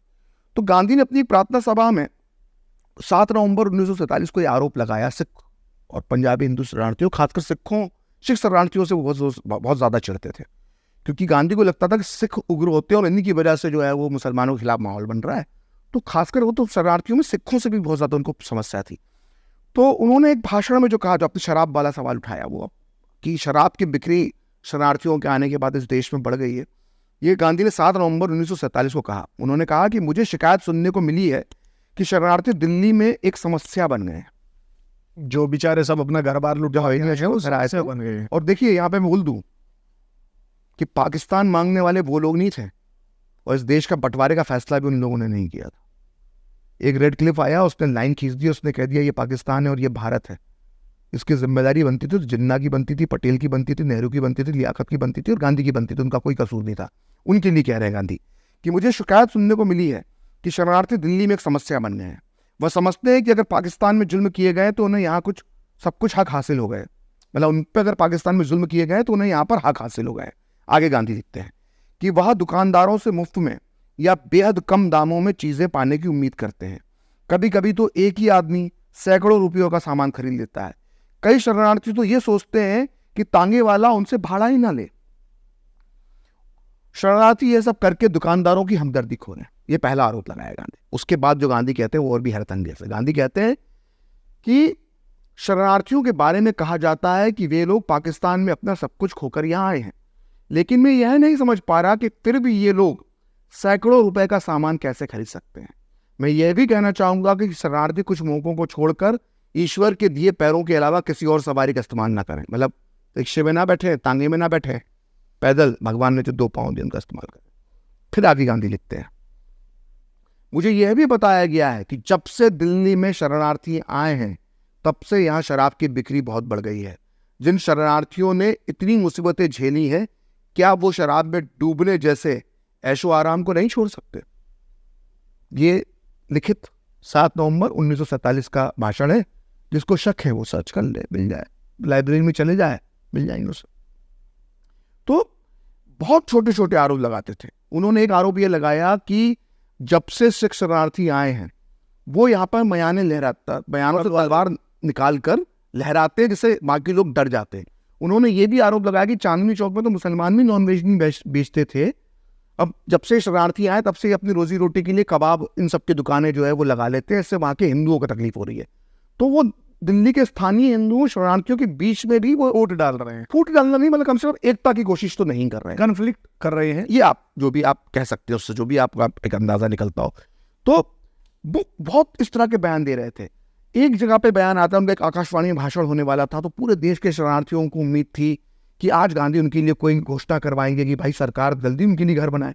भाई घर अगर दे देते तो समस्या का समाधान वैसे ही हो जाता। वो तो बहुत बड़े दिल के लोग थे जो सब कुछ छोड़कर आ गए थे, तो उनको बड़ा इंतजार था। तो गांधी से उम्मीद थी कि चाहे बापू हमारे लिए कुछ कहेंगे। तो गांधी ने भाषण में मालूम क्या कहा? उस वक्त पानी भी बरस रहा था और ठंड भी पड़ रही थी। उस बड़ा गंदा, बड़ा खराब मौसम था। मैंने उसका अध्ययन किया, रिकॉर्ड्स निकाले हैं। 1947 की ठंड दिल्ली में कहर बन के बरसी थी, क्योंकि ठंड के साथ साथ पानी भी बरस रहा था। तो ठंड तो चलो शरणार्थी सहन कर लेता, कंबल ओढ़कर, रजाइयां ओढ़कर। वो खुली छत, खुले आसमान के नीचे जब फुटपाथ पर सो रहा है तो पानी को कैसे रोकेगा? तो बड़ी प्रकृति, नेताओं ने नहीं, कांग्रेस के नेताओं ने कहा नहीं, प्रकोप नहीं करा उनके ऊपर, प्रकृति भी उनके लिए निष्ठुर हो गई जिस वक्त। तो जब वो आकाशवाणी में गांधी भाषण देने के लिए आए तो शरणार्थियों को उम्मीद थी कि वो उनके लिए कोई घोषणा करेंगे, कोई ऐलान करेंगे। तो गांधी ने उनको ये सलाह नहीं दी कि आपके लिए मकान बनेंगे। गांधी ने उनसे कहा कि आप जब खुले में सोते हैं तो अपनी रजाइयों पे अखबारी कागज बिछा लिया करो, जब ओस की बूंदें गिरेंगी तो वो अखबार उसको सोख लेंगे, आपकी रजाइयाँ गीली नहीं होंगी। तो इस तरह की सलाह तो बचपन से सबको मालूम है कि ओस को कैसे रोका जाता है। उन्हें ओस को रोकने के लिए अखबारी कागज खाली पड़े हुए, एक पक्की छत की जरूरत थी। पक्की छत नहीं तो कम से कम एक अच्छा टेंट भी उनको चीजें वो कर सकता था। तो इस तरह की वो चीजें करते थे। तो शरणार्थियों के अंदर बहुत गुस्सा था। और ये गांधी तब कर रहे थे जब दिल्ली में मकान खाली भी थे बहुत सारे। हाँ, उन घरों में नहीं जाने देते थे वो, उस घरों में नहीं जाने। और कई मुस्लिम मोहल्ले थे वो खाली भी हो गए थे, तो मस्जिदें खाली थी। क्या होता है कि देखिए, मुस्लिम मोहल्ले कुछ खाली हो गए या कुछ मस्जिद थी ऐसी जहाँ पे हिंदू इलाके में ही थी और उधर के मुसलमान शरणार्थी कैंप में चले गए, तो मस्जिद के अंदर खाली हो गई मस्जिदें वो एक तरह से। तो ये भारत की परंपरा रही है कि जब भी कोई इस तरह का संकट आया है, बाढ़ आई है, कुछ भी ऐसा संकट आया है, तो लोगों ने मंदिर, मस्जिद, गुरुद्वारे और चर्चों की में शरण ली है। ये आपदा के समय काम आते हैं। भगवान के घर हैं, ये ऐसे ही काम आएंगे। भगवान कह लो, अल्लाह कह लो, कुछ भी आप उसको मान लो, ये उसी लिए तो बने हैं ना कि इंसान की मदद करें। तो जब मंदिर भर गए, गुरुद्वारे भर गए, तो खाली मस्जिदों के अंदर जब शरणार्थी चले गए तो उन्हें ठंड में खींच खींच के बाहर निकाला गया। तो इस तरह का व्यवहार था। और ये गांधी जी का आदेश है। ये प्यारेलाल नैयर जो उन्होंने पूर्ण आहुति लिखी, गांधी जी के पर्सनल सेक्रेटरी थे, उन्होंने इस बात का जिक्र किया है कि गांधी जी ने सरदार पटेल को कहा कि मस्जिदें खाली करवाओ। एन.बी. गाडगिल लिखते हैं कि मौलाना आज़ाद ने कहा कि ये मस्जिदें खाली होना चाहिए। तो ये हिंदुओं के प्रति व्यवहार था। भाई मुस्लिमों के प्रति क्या व्यवहार था? तो गांधी जब दिल्ली में आए तो जो मुस्लिमों का शरणार्थी कैंप था, पुराना किला में जो लगा था, तो वहां पर वो गए। और ये प्यारेलाल नैयर लिखते हैं कि जब गांधी वहां पर गए तो गांधी का पहले तो विरोध हुआ, फिर गांधी उनको दिल जीतने में कामयाब हो गए अपने भाषण वगैरह से। जब वो दौरा किया उन्होंने, तो गांधी ने अपने पूरे जीवन में ऐसी गंदगी नहीं देखी थी। गंदगी तो हिंदुओं के शरणार्थी कैंप पे भी होती थी, क्योंकि व्यवस्था पूरी, इतने लोग अगर आ जाएंगे तो कैसे टॉयलेट और सब की व्यवस्था शहर के अंदर तो चरमरा जाती है। लेकिन मुस्लिम शरणार्थी कैंपों के अंदर खुद बकौल गांधी और खुद बकौल प्यारेलाल नैयर कि ऐसी गंदगी उन्होंने अपने जीवन में नहीं देखी थी। गांधी बड़े सफाई, गांधी की बहुत अच्छी चीज थी, वो साफ सफाई को लेकर बड़े संजीदा रहते थे। तो वो गांधी को बर्दाश्त नहीं हुआ कि ये साफ सफाई जो है ये कैसे, यहाँ पे किस गंदगी के अंदर ये लोग रह रहे हैं और साफ सफाई क्यों नहीं हो रही। तो गांधी बड़े इससे दुखी हुए। तो उन्होंने शाम को प्रार्थना सभा में कहा, वो लिखते हैं, और 14 सितंबर 1947 की प्रार्थना सभा है, इसमें उन्होंने कहा कि कल मैं मुस्लिम कैंप में गया था, वहां जैसी गंदगी मैंने कहीं और नहीं देखी। मुस्लिम कैंपों से इतनी बदबू निकलती है, इतनी गंदगी है, इसे साफ क्यों नहीं करते? मुझे बहुत दुख हुआ। वहां इतने सिपाही हैं, इतनी फौज पड़ी है, वे इतनी गंदगी क्यों बर्दाश्त करते हैं? वे यानी पुलिस और फौज से मैं कहूंगा कि सफाई करना हमारा काम नहीं है। अगर वो कहते हैं, गांधी कह रहे हैं कि अगर वो ये कहते हैं कि सफाई करना हमारा काम नहीं है और हमें तो सिर्फ बंदूक चलाने का हुक्म हुआ है, मतलब सेना को सिर्फ बंदूक चलाने का हुक्म हुआ है, और यहाँ शांति बनाए रखना ही हमारी ड्यूटी है और हम हुक्म से बाहर नहीं जा सकते, तो ठीक है, लेकिन ये हमारी फौज है, ये हमारे सिपाही हैं। मेरी निगाह में इनके हाथ में कुदाली और एक फावड़ा होना चाहिए, जहां भी गंदगी हो ये उसे साफ करें। सबसे पहले उनका काम सफाई का होना चाहिए। मतलब मुसलमानों के टॉयलेट, मुस्लिम कैंप के टॉयलेट साफ करने का काम भारत की सेना और पुलिस करे, दिल्ली की पुलिस। ये गांधी ने कहा। तो ये अगर आप कोई कह सकता है कि ये विचार शायद उनके हिंदू कैंप के बारे में भी हो, तो नहीं है। और उसका जिक्र मिलता है उसी दिन उनके दिए एक भाषण में मिलता है इनका जिक्र। वो कहते हैं हिंदू कैंप में जब उन्होंने भाषण दिया तो वो कहते हैं कि पाकिस्तान से क्या हिंदू शरारती आ जाए तो उन्हें कुएं में डाल दें, लेकिन हम उनके लिए यह नहीं कह सकते कि आप दुखी हैं तो झाड़ू ना लगाएं। ये चलने वाला नहीं है, आपको सफाई करनी है। हम आपको खाना भी देंगे, पानी भी देंगे, लेकिन कोई सफाई कर्मचारी नहीं देंगे। इस मामले में मैं बहुत कठोर हृदय इंसान हूं। मतलब हिंदू कैंपों में कह रहे हैं कि आप हृदय इंसान हो जाते हैं। हाँ, ये आपको ही सफाई करनी पड़ेगी। और मुस्लिम कैंप में जाके कह रहे हैं कि सेना सफाई क्यों नहीं करती। क्यों तो हिंदी कैंपों में मतलब मुसलमानों के कैंप के टॉयलेट जो है भारत की सेना और दिल्ली की पुलिस साफ करे, लेकिन हिंदू शरणार्थियों के कैंप के जो टॉयलेट है ऐसे जो भी साफ सफाई है वो हिंदुओं की करना है। हम खाना पानी देंगे लेकिन सफाई आपको ही करनी पड़ेगी। क्या तब हिंदू कैंपों में पुलिस और सेना नहीं थी? जब इसलिए नहीं थी वहां पर कि वहां पे उन्हें हिंसा की आशंका नहीं थी। वो लोग लुटे पिटे आए थे, उनको इस तरह। लेकिन मुस्लिम कैंपों के अंदर तो कई पुलिस मुस्लिम वाले भी छुप गए थे और हथियार लेकर छुप गए थे। फिर उन्होंने कांग्रेस सेवा दल के कुछ कार्यकर्ताओं को भेजा, क्योंकि मेरठ से सफाई कर्मचारियों को सरकार ने रखवाया था सफाई करने के लिए। लेकिन सफाई कर्मचारी जो मेरठ से आए थे इतने डर गए इनके व्यवहार से, मुस्लिम जो वहां पर जो कुछ कट्टरपंथी जिहादी तत्व जो मौजूद थे, तो साफ सफाई छोड़कर भाग गए मुस्लिम शरारती कैंपों से। तो गांधी ने कांग्रेस सेवा दल के कार्यकर्ताओं को भेजा और ये कहा कि तुम्हारी जान भी चली जाए तब भी तुम्हें वहां पर सफाई करना है और वहां पर भागना नहीं है। तो मुस्लिम जो कैंप थे वो बड़े ही वोलेटाइल थे। हाँ, वहां से कोई भी बड़ी घटना हो सकती थी, क्योंकि लगातार इस तरह के इनपुट सरकार को मिल रहे थे कि एक बड़ी घटना, एक बड़ी वारदात को मुस्लिम लीग के इशारे पर अंजाम दिया जा सकता है, जो मैंने पहले भी जिक्र किया।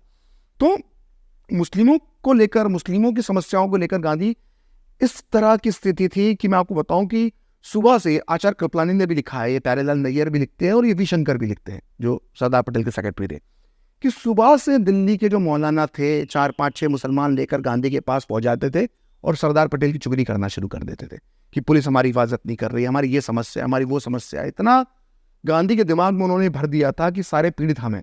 लेकिन देश का नेता ऐसा नहीं होना चाहिए। देश के नेता को मालूम होना चाहिए कि क्या सच है।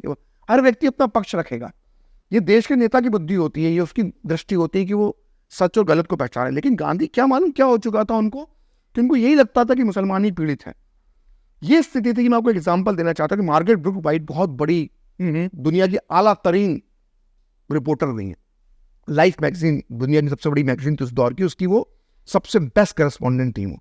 और आपको याद होगा जो नाजी कैंपों की जो तस्वीरें यहूदी की आई थी वो उन्होंने खींची। गांधी के अंतिम दिनों में दिसंबर 1947 और 1948 के जनवरी महीने में वो भारत में थी और भारत में उन्होंने तस्वीरें खींची थी। जो आप देखते हो कि शरणार्थी लोग आ रहे हैं, कंधे पे माँ है, हाँ, वो सब उनकी खींची हुई तस्वीरें। तो दिल्ली में थी वो इन 2 महीने में और वो बड़ा करीब से गांधी के अंतिम समय को देख रही थी। तो वो उनके मन में ये सवाल उठा, क्योंकि वो बहुत ही सुलझी हुई रिपोर्टर थी, उन्होंने वर्ल्ड वॉर कवर किया था। उनके दिमाग में सवाल उठा कि गांधी की सभा में इतने तबके के लोग, हर तबके के लोग आते हैं, मजदूर क्यों नहीं आते। तो मैं आपको इसलिए बता रहा हूँ, कंपैरिजन कर रहा हूँ कि कोई भी मुसलमान गांधी के घर में बिरला भवन में जो जहाँ पे रखे हुए थे, कोई भी जब चाहे तब जाके चला जाता था, अपनी शिकायतें कह सकता था। लेकिन इसके विपरीत दूसरी स्थिति क्या थी वो मैं मार्गरेट ब्रूक वाइट के शब्दों में आपको बताना चाहता हूँ कि मार्गरेट ब्रूक वाइट में मन में सवाल उठा कि गांधी की सभा में मजदूर क्यों नहीं आते। तो वो जिनके बिरला भवन में, जिन बिरला सेठ की घर में गांधी रुके हुए थे, उनकी फैक्ट्री के पास जो मजदूर बस्ती थी उस पर मार्गरेट ब्रूक वाइट गई। और जब उन्होंने गांधी के बारे में सवाल पूछा तो लोग फट गए, लोग फट पड़े। मजदूर लोग बोले हम क्या करेंगे गांधी की उसमें जाकर। बोला वो बिरला सेठ की रोटी तोड़ते हैं, हमारी बात क्यों सुनेंगे।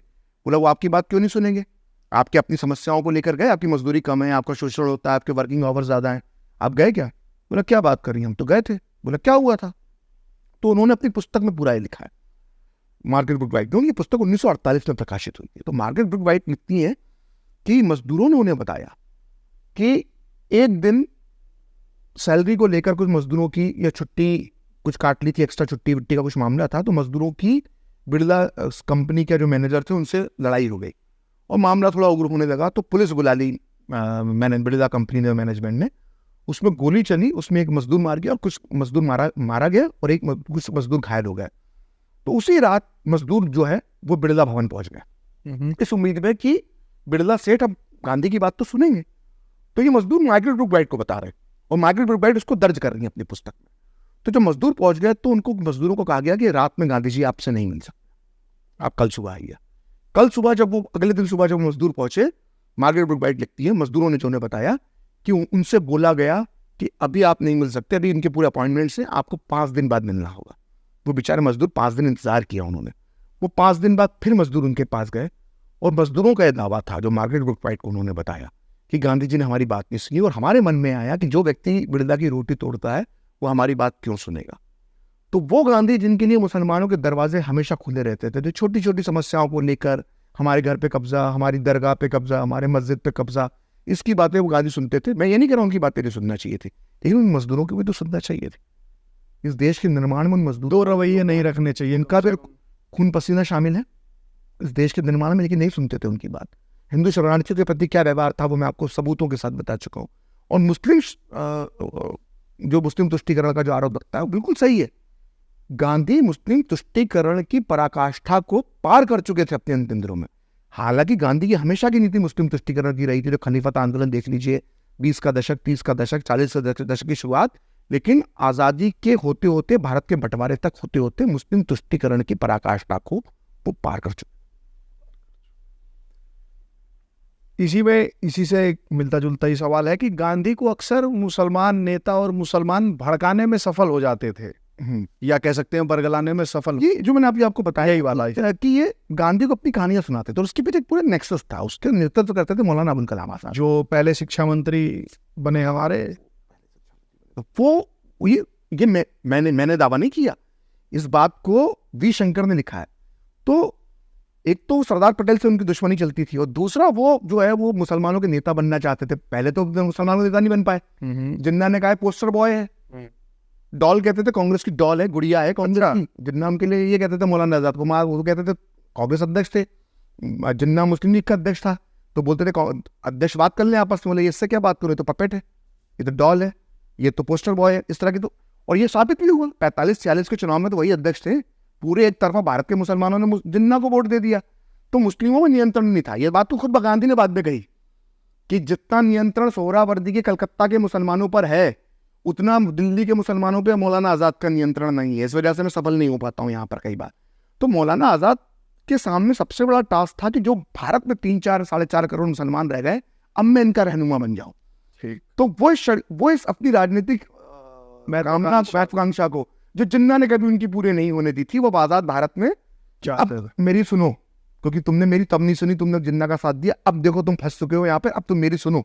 तो वो इन्होंने पूरा तो गांधी को घेरने के लिए, गांधी को करने के लिए दिन भर जो है जो मुस्लिम, देखिए मुस्लिम मानसिकता क्या है, जो विक्टिम कार्ड नहीं चलता है वो कि हमारे पास क्या होता है, हमारे पास हमेशा एक ड्राइविंग लाइसेंस होता है जब हम घर से निकलते हैं, एक आधार रख लेते हैं, एक पैन कार्ड रख लेते हैं, 3 कार्ड लेके चलते हैं, कभी एक क्रेडिट कार्ड रख लेते हैं कि भाई कहीं जरूरत पड़ गई, कोई चीज़ पसंद आ जाए। भारत के मुसलमान ये 4 कार्ड रखते हैं, ये तो जानकारी नहीं है, लेकिन एक कार्ड लेके घर से निकलता है वो विक्टिम कार्ड। जहाँ कुछ हो मैं मुसलमान, चाहे वो दफ्तर हो, सड़क हो, चाहे वो सीट को लेकर लड़ाई हो जाए, कोई मारपीट हो जाए, तो मैं कोई मुसलमान था, जय श्री राम बोलवा। ये आदत है, मानसिकता है बहुत पुरानी। तो वो विक्टिम कार्ड तब तक था। तो उस दौर में सुबह घुस जाते थे, गांधी को भड़काते थे, और गांधी के आखिरी अनशन की शुरुआत के पहले भड़का रहे कि अगर हम इधर नहीं रह सकते, पाकिस्तान नहीं जा सकते, तो हमें ब्रिटेन भेज दो। ब्रिटेन जाने की जुगाड़ गांधी से लगाने लगे थे। अच्छा, मौलाना ने कहा, जमीयत के अध्यक्ष थे, तो इस तरह का उन्होंने बना रखा था। और गांधी के इतने प्रभाव में आ जाते थे कि आपको ये दर्शकों को जानकर आश्चर्य होगा कि भारत की धरती पर जो पाकिस्तान का पहला तिरंगा फहराया गया है आजाद भारत में 15 अगस्त 1947 के बाद, वो गांधी की प्रार्थना सभा में फहराया गया है। ये नोटेड है, प्यारेलाल नैयर ने अपनी पुस्तक में लिखा है कि गांधी बड़े खुश हुए जब उनकी प्रार्थना सभा में कलकत्ता में आजादी के 3-4 दिन 19 अगस्त को सभा हुई, तो उसमें पाकिस्तान के झंडे लहराए गए, भारत के झंडे के साथ मुस्लिम युवक पाकिस्तान के झंडे लेकर आए थे, तो गांधी बड़े खुश हुए। और उसके बाद जो कुछ दिन बाद सोहरावर्दी के चुनाव क्षेत्र में गए और देखा कि यहाँ पर पाकिस्तान के झंडे नहीं लगे, तो नाराज हुए कि पाकिस्तान के झंडे यहाँ पे क्यों नहीं लगे हुए हैं। और हैरत की बात है कि एक पत्र लिखा है प्यारेलाल नैयर, और ये collected works of Mahatma Gandhi संपूर्ण गांधी वाङ्मय में उस पत्र का जिक्र आता है कि जो पूर्वी पाकिस्तान में गांव रह गया था, तो उसके कुछ लोगों ने गांधी को एक पत्र लिखा वो आज़ादी के पहले लिखा था कि ये हम अब पूर्वी पाकिस्तान का हिस्सा होने वाले हैं, तो जब 15 अगस्त को और 14 अगस्त आएगी तो हम किसका झंडा फहराएं। तो गांधी उनको डांटते हुए लिखते हैं कि आपको पाकिस्तान का ही झंडा फहराना है, अब आप पाकिस्तान के सच्चे नागरिक बन के रहिए। लेकिन कलकत्ता के मुसलमानों को वो प्रेरित करते थे, या उनकी जब वो कलकत्ता के मुसलमान पाकिस्तान का झंडा फहराते तो खुश होते थे। दस्तावेज है इस बात के, ये कोई मनगढ़ंत बातें नहीं है। डायरेक्ट एक्शन डे के बाद नोआखली दंगों की आग पहुंचती है, उसके बाद ये आग पहुंचती है बिहार। और नोआखली तो नेहरू गए थे, नहीं गए थे? नोआखली गए, लेकिन नोआखली नेहरू तब जाते हैं जब करीब करीब जो है दंगा अपने बहुत नीचे स्तर पे पहुंच जाता है। वो जाते हैं 25 दिसंबर 1946 को। ठीक है। 26 दिसंबर 1946, 27 दिसंबर 1946 हो जाते हैं, पुस्तक में तारीख लिख रखी है मैंने। लेकिन जब अक्टूबर में जो शुरू होता है और नवंबर जो उसका पीक रहता है उन दंगों का, उस दौरान वो नहीं जाते हैं, लेकिन उस दौरान वो बिहार जाते हैं। तो नेहरू बिहार जाते हैं और फिर फायरिंग भी करवाते हैं, ये क्या था? एक ऐसा किस्सा है जो भारतीय इतिहास से मिटा दिया गया, और आज भी इस वक्त जब हम चर्चा कर रहे हैं तब भी इससे जुड़े दस्तावेजों को मिटाने की कोशिश कहीं ना कहीं चल रही है। थोड़ा सा बैकड्रॉप में बता दूं, जैसा कि आपने बताया कि पहले दंगा जो है वो डायरेक्ट एक्शन डे शुरू होता है कलकत्ता से, फिर वो आग जो है नोआखली पहुंचती है, और नोआखली में जब हिंदुओं पर अत्याचार होते हैं तो बिहार के अंदर भी हिंसा शुरू हो जाती है अक्टूबर के तीसरे हफ्ते के आसपास।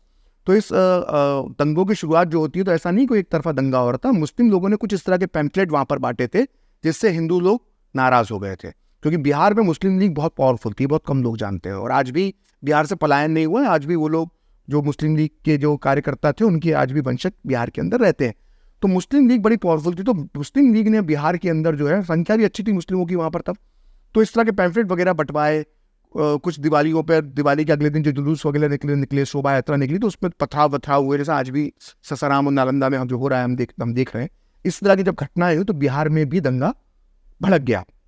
तो जब दंगा भड़का तो नेहरू नोआखली तो नहीं गए, लेकिन चूंकि वो अंतरिम सरकार चला रहे थे, तब तक अंतरिम सरकार में मुस्लिम लीग भी शामिल हो गई थी। तो कांग्रेस और मुस्लिम लीग मिलकर इस देश की अंतरिम सरकार चला रहे थे। तो मुस्लिम लीग के जो मंत्री थे उनको भी लेकर और खुद भी सीधे बिहार पहुंच गए। और बिहार पहुंचकर जो नेहरू का रौद्र रूप नजर आया, जैसे उनका तीसरा नेत्र खुल गया, तो तांडव उन्होंने मचा दिया बरबली। तो तांडव किस तरह का मचाया, तो मैं बड़े दर्शकों की दिलचस्प बात बता दूं कि हमारे देश के पहले प्रधानमंत्री परम पूजनीय चाचा नेहरू, किस तरह का उनका चाल चरित्र था और किस तरह का वो चीज़ें करते थे। तो एक 1947 में पुस्तक प्रकाशित हुई थी, आज वो पुस्तक मिलती नहीं है, और उस पुस्तक का नाम था what I saw in Bihar.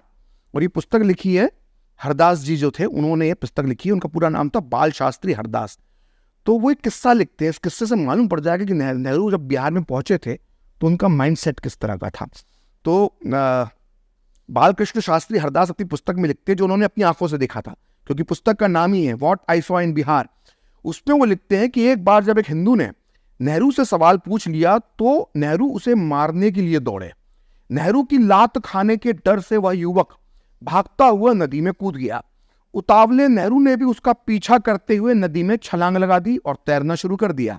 किनारे पर खड़े हजारों हिंदू और पुलिस अधिकारी इस हास्यास्पद दृश्य को क्रोध और अपमान के साथ देखते रहे। तो नेहरू के धर्मनिरपेक्षता को जो अवतार था, उसके दर्शन उस दिन बिहार ने करे। ये मर बन गए। हाँ, एक हिंदू ने सवाल पूछ लिया तो इस देश का अंतरिम प्रधानमंत्री और भविष्य में जो देश का पहला प्रधानमंत्री बनना था, जिस व्यक्ति को वो एक युवक को मारने के लिए पीछे दौड़ता है, वो युवक नदी में छलांग लगा देता है।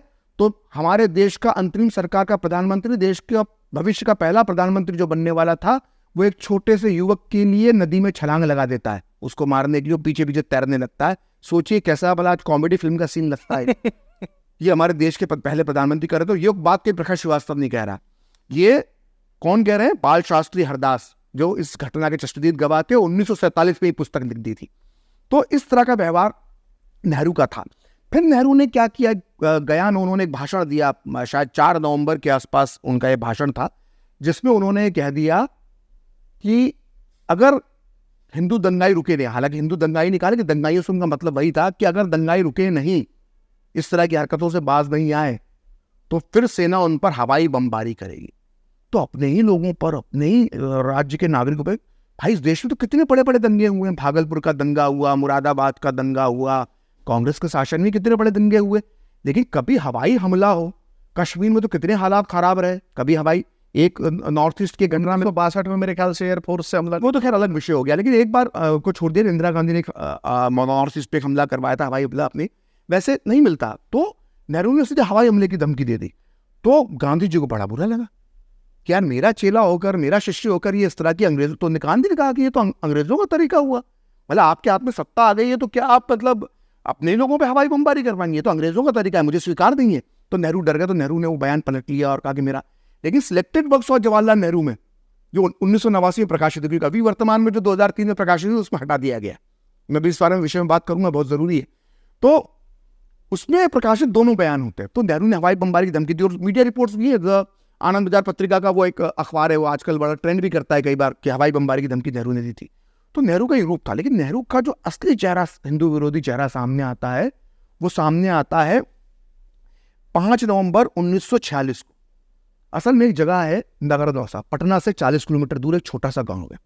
तो वहां पर दंगा हो रहा था, तो वहां पर एक कुछ मुस्लिम परिवार घिरे हुए थे। तो जब मद्रास रेजिमेंट उनको बचाने के लिए पहुंचती है, तो मद्रास रेजिमेंट फायरिंग शुरू कर देती है हिंदू किसानों पे, और इस फायरिंग में 400 लोग मर जाते हैं। अब जब ये 400 लोग मर जाते हैं, तो ये उस वक्त आरोप लगाया गया कि ये जो फायरिंग थी वो नेहरू के इशारे पे की गई थी, क्योंकि अंतरिम सरकार के प्रधानमंत्री थे और उनकी देखरेख में बहुत कुछ हो रहा था। तो इसकी मैंने पड़ताल करने की कोशिश की, और जब मैं इसकी पड़ताल में जाता गया, तो मुझे नेहरू का जो वो चेहरा सामने आया जिसकी मैंने कभी कल्पना नहीं की थी। मैं नेहरू की नीतियों से कभी सहमत नहीं रहा, लेकिन वो ऐसा भी कर सकते थे, या इस तरह के भी उनके विचार थे। जब ये मेरे सामने आए रिसर्च के दौरान, तो मैं हतप्रभ रह गया। और इसकी शुरुआत होती है जब वो 5 नवंबर की शाम दोपहर फायरिंग होती है, 5 नवंबर और 6 नवंबर की रात में, दरमियानी रात में, वो अपनी परम प्रिय पद्मजा नायडू के एक पत्र लिखते हैं। पद्मजा नायडू के साथ बड़े करीबी संबंध थे नेहरू के। प्रफुल्ल जयकर जो इंदिरा गांधी की ऑफिशियल जिन्हें बायोग्राफी लिखी, उन्होंने एक खास लिखा है कि नेहरू जो है वो पद्मजा नायडू से शादी करना चाहते थे, इंदिरा गांधी के विरोध की वजह से शादी नहीं की उन्होंने। तो पद्मजा नायडू उनके लिए बहुत करीबी थी, ये सर्वविदित बात है। प्रफुल्ल जयकर ने लिखी आधिकारिक जीवनी में इंदिरा गांधी की, ये लिखा है प्रफुल्ल जयकर ने। तो उसमें उसने पद्मजा नायडू को साथ नेहरू जो पत्र लिखते हैं उसमें लिखते हैं, उसकी शुरुआत करते हैं, माय डियर, आज शाम मैं भागलपुर से हवाई मार्ग से लौटा। आने पर मुझे पता चला कि सेना ने यहां से कुछ मील की दूरी पर ग्रामीण इलाकों में किसानों की भीड़ पर गोलियां चलाई, जिसमें करीब 400 लोग मारे गए। आमतौर पर इस तरह की खबर ने मुझे डरा दिया होता, लेकिन क्या तुम इस बात पर विश्वास करोगी कि यह सुनकर मुझे बहुत राहत मिली। 400 लोगों को गोली मरवा देने के बाद राहत मिली। हाँ, 400 लोगों की गोली से मृत्यु के बाद जब हो जाती है किसानों की, तो नेहरू कहते हैं कि क्या तुम विश्वास करोगी कि यह सुनकर मुझे बहुत राहत मिली है। शायद ऐसा इसलिए क्योंकि हम परिस्थितियों के साथ बदल जाते हैं। ताजा अनुभव और भावना की परतें हमारी पुरानी सोच को ढक लेती हैं। अब देखिए इस पत्र में कितनी बेशर्मी के साथ नेहरू आगे क्या लिखते हैं। मतलब अभी आप सिर्फ राहत वाली बात पे आप अचंभित रह गए, अब आगे सुनिए, आप उसको सुन के और अचंभित रह जाएंगे। वो आगे लिखते हैं नेहरू पद्मजा नायडू के इस पत्र में, 400 लोग गोली में मर चुके हैं किसान। अब आगे लिख रहे हैं कि हिंदू किसानों की भीड़ ने ऐसा बर्ताव किया है जो क्रूरता और अमानवीयता की चरम सीमा है। मैं नहीं जानता कि इन किसानों ने कितने लोगों को मौत के घाट उतारा होगा, लेकिन तय है कि एक बड़ी संख्या होगी। इन किसानों ने पिछले कुछ दिनों तक बिना किसी रुकावट के अपने तरीके से हिंसा की। इसलिए जब यह खबर आई कि इन्हें यानी इन किसानों को रोक दिया गया है, यानी गोली चलाकर रोक दिया गया है, और उनमें से 400 की मौत हो गई है, तो मुझे लगता है कि बैलेंस बहुत कम, ये बैलेंस बहुत कम है। मतलब हिंदू लाशों और मुस्लिम लाशों को तराजू पर तौल रहे थे हमारे देश के पहले प्रधानमंत्री, और कहते हैं कि इन्होंने जो किया उसके बाद भी 400 की संख्या कम है। 400 किसान मारे जाने चाहिए थे। ये जो किसान आंदोलन में जो आज बड़ी बड़ी बातें कर रहे थे, उनको मालूम होना चाहिए, जो नेहरू की तस्वीरें मंच पर लगाकर बैठे हुए थे, कि किसानों को फायरिंग करवाने के बाद नेहरू ने अपने परम प्रिय पद्मजा नायडू के सामने अपने क्या विचार व्यक्त किए। तो यही इनकी बेईमानी नहीं रुकती है, आगे आप और सुनेंगे तो हैरान में पड़ जाएंगे। तो जब जैसे ही ये 400 किसान नेहरू का नाम इस हत्याकांड में, नरसंहार में सामने आया, तो अगले दिन पटना में उनके युवाओं के साथ एक बैठक थी एक हॉल में। तो नेहरू जब उसमें पहुंचे तो इस बात का वर्णन जयप्रकाश नारायण ने भी किया, और रामधारी सिंह दिनकर राष्ट्रकवि जो उनको हम कहते हैं, उन्होंने भी किया है कि युवाओं की भीड़ ने नेहरू को घेर लिया, और युवा कौन थे? कांग्रेसी कार्यकर्ता थे वो। उन्होंने नेहरू को घेर लिया और नेहरू का कुर्ता फाड़ दिया और नेहरू की टोपी उछाल के फेंक दी। तो नेहरू और जयप्रकाश नारायण सामने आए, बोले नेहरू को मारने से पहले मुझे मारना होगा। तो भीड़ ने, क्योंकि जयप्रकाश नारायण कांग्रेस का युवा चेहरा थे, तो भीड़ थोड़ी कंट्रोल हो गई, नहीं तो उस दिन नेहरू की भी मॉब लिंचिंग हो जाती। तो ये स्थिति नेहरू के खिलाफ हो गई। जब नेहरू का नाम सामने आया तो नेहरू घबरा गए। तो नेहरू ने उस समय के जो बिहार के अंग्रेजों के समय जो चुनाव होने के बाद जो मुखिया थे श्री कृष्ण सिंह, उनको 19 नवंबर को पत्र लिखा। उसमें उन्होंने कहा कि मुझे बड़ी संख्या में पत्र मिले हैं जिनमें ये कहा जा रहा है कि मेरे कहने पर बिहार सरकार ने फायरिंग करवाई है। अखबारों में इस बारे में बहुत कुछ लिखा गया है। मुझे लगता है कि आपको मेरे बिहार आने और फायरिंग के बारे में बयान जारी करना चाहिए।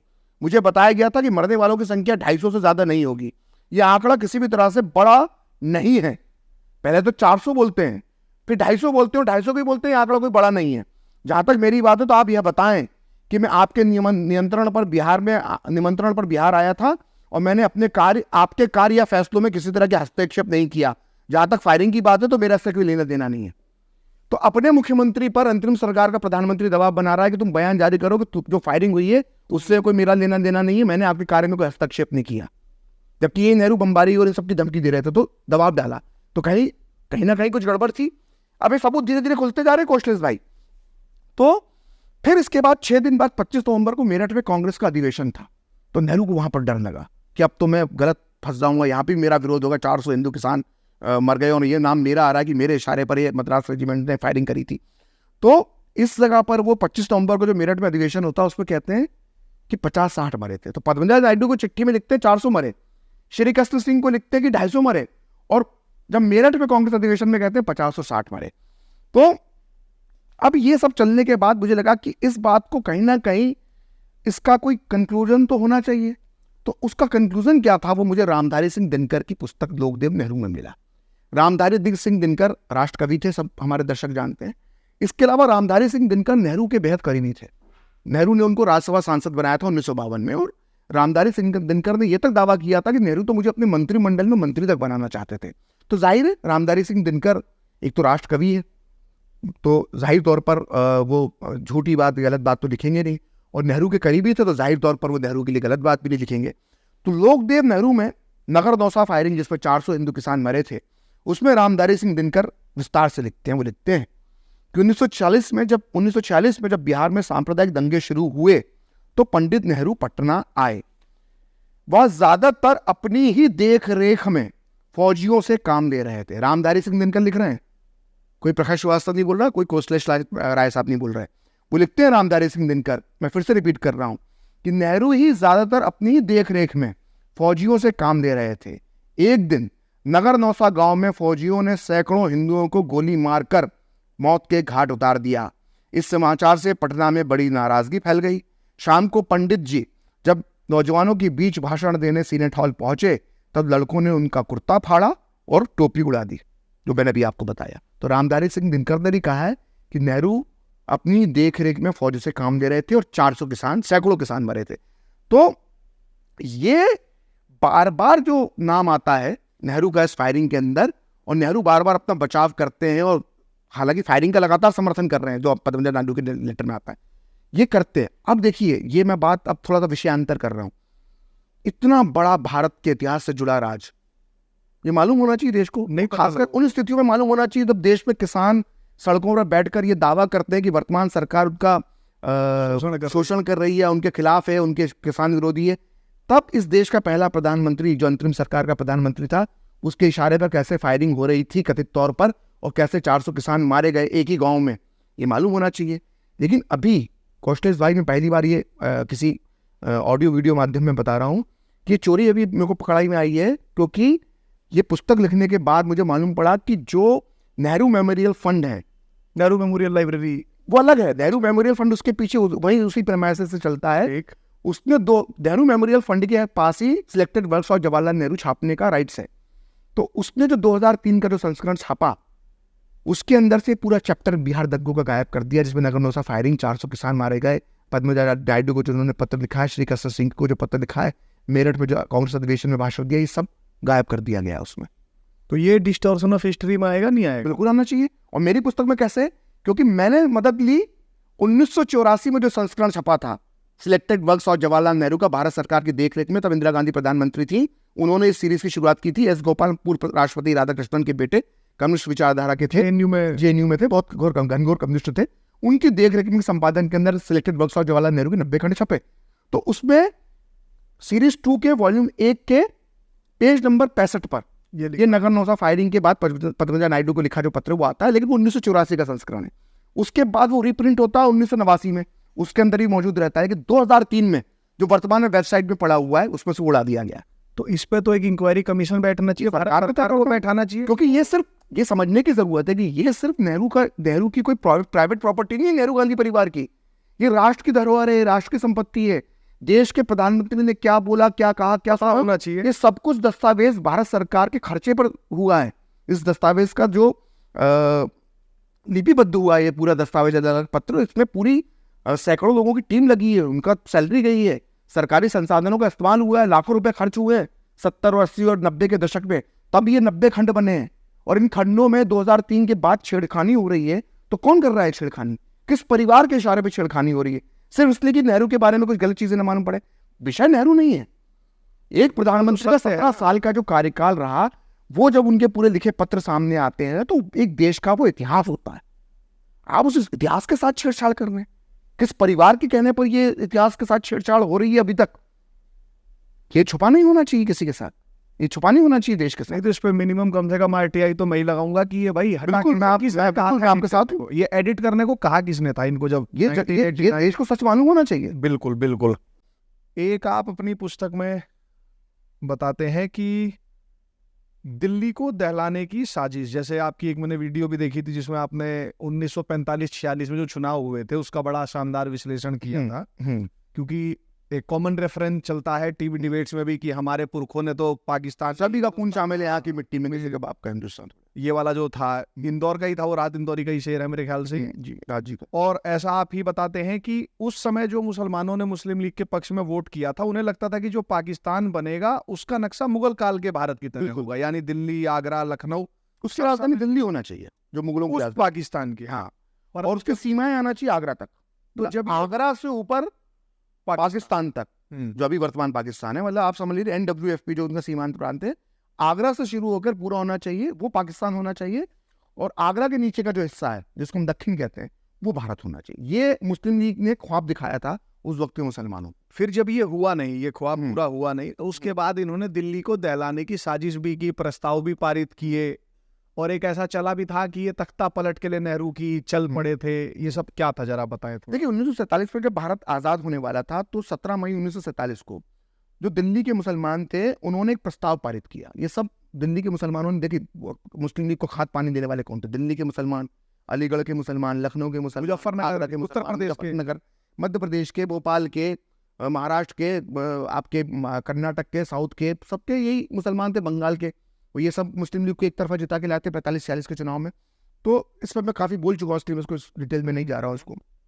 इसको पुस्तक पढ़ेंगे तो सारे आंकड़े इस पर मौजूद हैं। तो 17 मई 1947 को दिल्ली के मुसलमानों ने एक प्रस्ताव पारित किया कि पाकिस्तान का, दिल्ली को जो है पाकिस्तान का हिस्सा होना चाहिए, क्योंकि यहाँ पर हमारे इमारतें हैं, हमारे इतने मुगल बादशाहों के और मुस्लिम शासकों के यहाँ पे मज़ार हैं, निज़ामुद्दीन औलिया है, लाल किला है, कुतुब मीनार है। हालांकि कुतुब मीनार किसकी अवशेष पर बनी है हम सबको मालूम है। तो ये सब उन्होंने तर्क दिए और कहा कि नहीं ये होना चाहिए। उसके अलावा एक बड़ा अजीब तर्क दिया, उन्होंने कहा कि दिल्ली की आबादी 4.5 लाख है, और इनमें अगर 50 लाख, दिल्ली की कुल आबादी 10 लाख है, इनमें से 4.5 लाख मुसलमान हैं और इनमें 50,000 दलित जो और जोड़ लिए जाएं तो हमारा बहुमत थोड़ा सा ज़्यादा हो जाता है, तो इसलिए दिल्ली पाकिस्तान को मिलना चाहिए। लेकिन ये सब संभव नहीं था। अंग्रेज भी तैयार नहीं होते, ना कांग्रेस तैयार होती, ना नेहरू, पटेल, गांधी, कोई भी तैयार नहीं होता। तो ये प्रस्ताव जो मन की इनकी इच्छा थी दिल्ली के मुसलमानों की, वो पूरी नहीं हुई, और दिल्ली ना सिर्फ भारत में रहा बल्कि आज़ाद भारत की राजधानी बना और बरकरार रही। जो राजधानी दिल्ली की अंग्रेजों के समय थी वो दिल्ली बरकरार रही। तो कलकत्ता डेली का एक अखबार था, उसने अपने दिल्ली ब्यूरो के हवाले से खबर भी छापी। उसमें उसने खबर में लिखा कि दिल्ली के अंदर ये साजिश हो रही है कि जो केंद्रीय सरकार के अंदर जो दिल्ली के मुस्लिम कर्मचारी हैं, बड़ी तादाद में थे, क्योंकि दिल्ली में 4.5 लाख मुस्लिम थे, उनमें ज़्यादातर जो थे वो केंद्रीय जो सर्विसेज जो अंग्रेजों के समय जो स्थापित हुई थी उसके अंदर कर्मचारी मुस्लिम बहुत थे। तो इन्होंने डाक व्यवस्था जो थी, उस समय फोन के अंदर ही, डाक व्यवस्था के अंदर ही फोन और ये दूरसंचार के अंदर डाक फोन ये सब आते हैं, तो अभी भी आते हैं।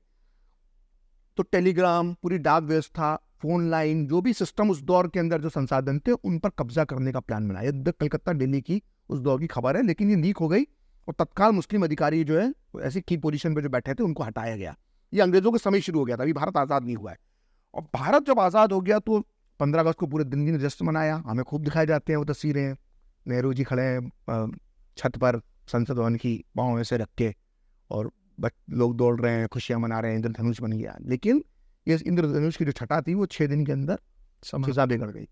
21 अगस्त 1947 को दिल्ली के एक मुस्लिम इलाके के अंदर एक ब्लास्ट होता है। ये तो सासाराम में ब्लास्ट हुआ ना, जो बम बना रहे थे उन्हीं के यहाँ फूट गया था, ऐसे दिल्ली ब्लास्ट होता है। तो इसके बाद माहौल दिल्ली का बिगड़ना शुरू हो जाता है। फिर 3 सितंबर 1947 को दिल्ली में के अंदर एक एनसी जोशी, आज भी उनके नाम पे रोड है, डॉक्टर एनसी जोशी, वो बहुत बड़े डॉक्टर थे, तो उनकी हत्या कर देता है एक व्यक्ति, और उसका नाम होता है डॉक्टर अब्दुल गनी कुरैशी, जो मुस्लिम लीग का एक बहुत बड़ा नेता था। दिल्ली नगर निगम में भी वो था, जैसे आज ताहिर हुसैन की आप बात करते हैं, तो ऐसे डॉक्टर एनसी जोशी की हत्या करने वाला जो व्यक्ति था डॉक्टर अब्दुल गनी कुरैशी था।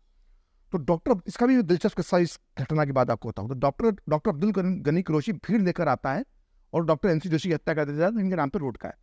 तो वहां से दिल्ली के दंगे भड़क जाते हैं, और दिल्ली के दंगे बराबर होते हैं, 4.5 लाख मुसलमान हैं। तो दिल्ली के दंगों में जब छापे पड़ते हैं, जब पुलिस छापेमारी करती है और सरदार पटेल दंगों को कुचलने की कोशिश करते हैं, तो मुस्लिम इलाके और मुस्लिम जो प्रभावशाली लोग रहते हैं उनके घरों से हथियार बनाने की कारखाने निकलते हैं। मतलब जो गैराज थे, जो मुस्लिम लोग जो गैराज चलाते थे, मैकेनिक जो थे, उन्होंने वहां पर हथियार बनाने के कारखाने खोल लिए थे। डॉन अखबार की इधर ब्यूरो होता था, उसमें से ट्रांसमीटर मिलता है, मुस्लिम इलाकों से ट्रांसमीटर मिलते हैं जो पाकिस्तान से सीधे संपर्क स्थापित कर रहे थे। और ये दर्ज है, और ये बात किसी प्रकाश श्रीवास्तव ने नहीं कही। इस बात की पुष्टि कौन कौन करते हैं? इस बात की पुष्टि दिल्ली पुलिस की उस वक्त की रिपोर्ट्स करती है जो मैंने देखी है। इस बात की पुष्टि जो सरदार पटेल के जो पर्सनल सेक्रेटरी थे, ICS अधिकारी वी शंकर, उनकी पुस्तक जो है सरदार पटेल के साथ संस्मरणों की, उसके अंदर इसका जिक्र आता है। वो 24 घंटे सरदार पटेल के साथ रहते थे और ICS अधिकारी थे। बाद में वो नेहरू के भी पर्सनल सेक्रेटरी बने, प्रधानमंत्री नेहरू के। और मोरारजी देसाई जब प्रधानमंत्री बने 77 में, तब उनके भी PMO में वो प्रिंसिपल सेक्रेटरी बने।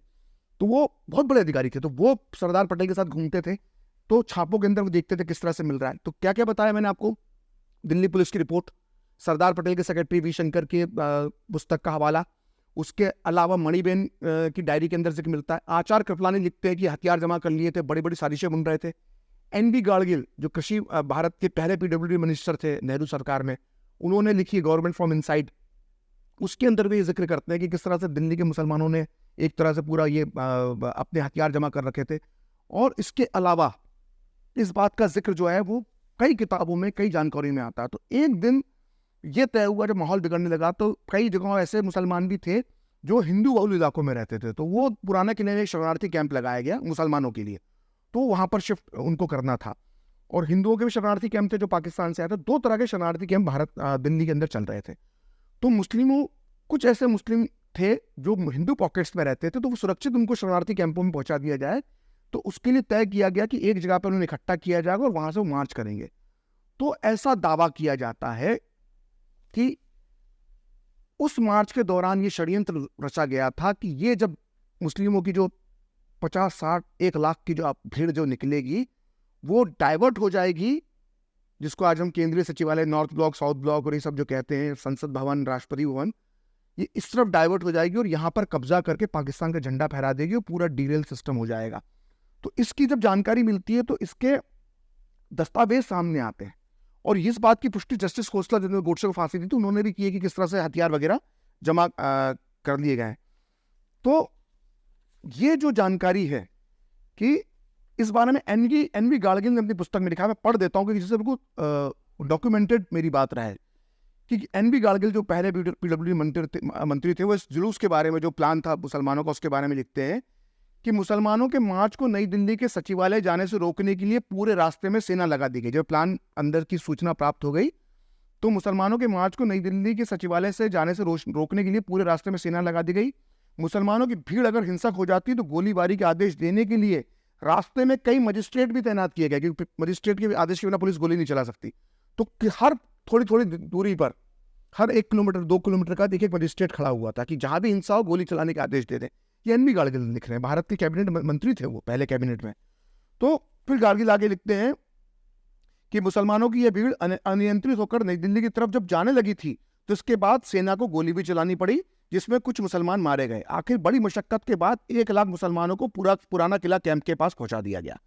तो इतने लोग इस बात का जिक्र यहाँ पे करते हैं, और यहाँ पर ये आज के लोग जो नेता हैं, यहाँ के जो देश के तथाकथित बुद्धिजीवी हैं, लिबरल गैंग जो है, सेकुलर गैंग जो है ना, जिनका बड़ा आप जिक्र करते रहते हैं, वामपंथी, वामी, कांगी, जानी है, इन सबको मालूम होना चाहिए कि सारी सूचना सरकार तक पहुंचाने का काम राष्ट्रीय स्वयंसेवक संघ ने किया था। ये साजिश है, बचा लो दिल्ली को। और ये बात की पुष्टि किसी ऐसे वैसे आदमी ने नहीं करी है, इस बात की पुष्टि की है पद्मश्री डॉक्टर भगवान दास ने। अब पद्मश्री डॉक्टर भगवान दास कौन है?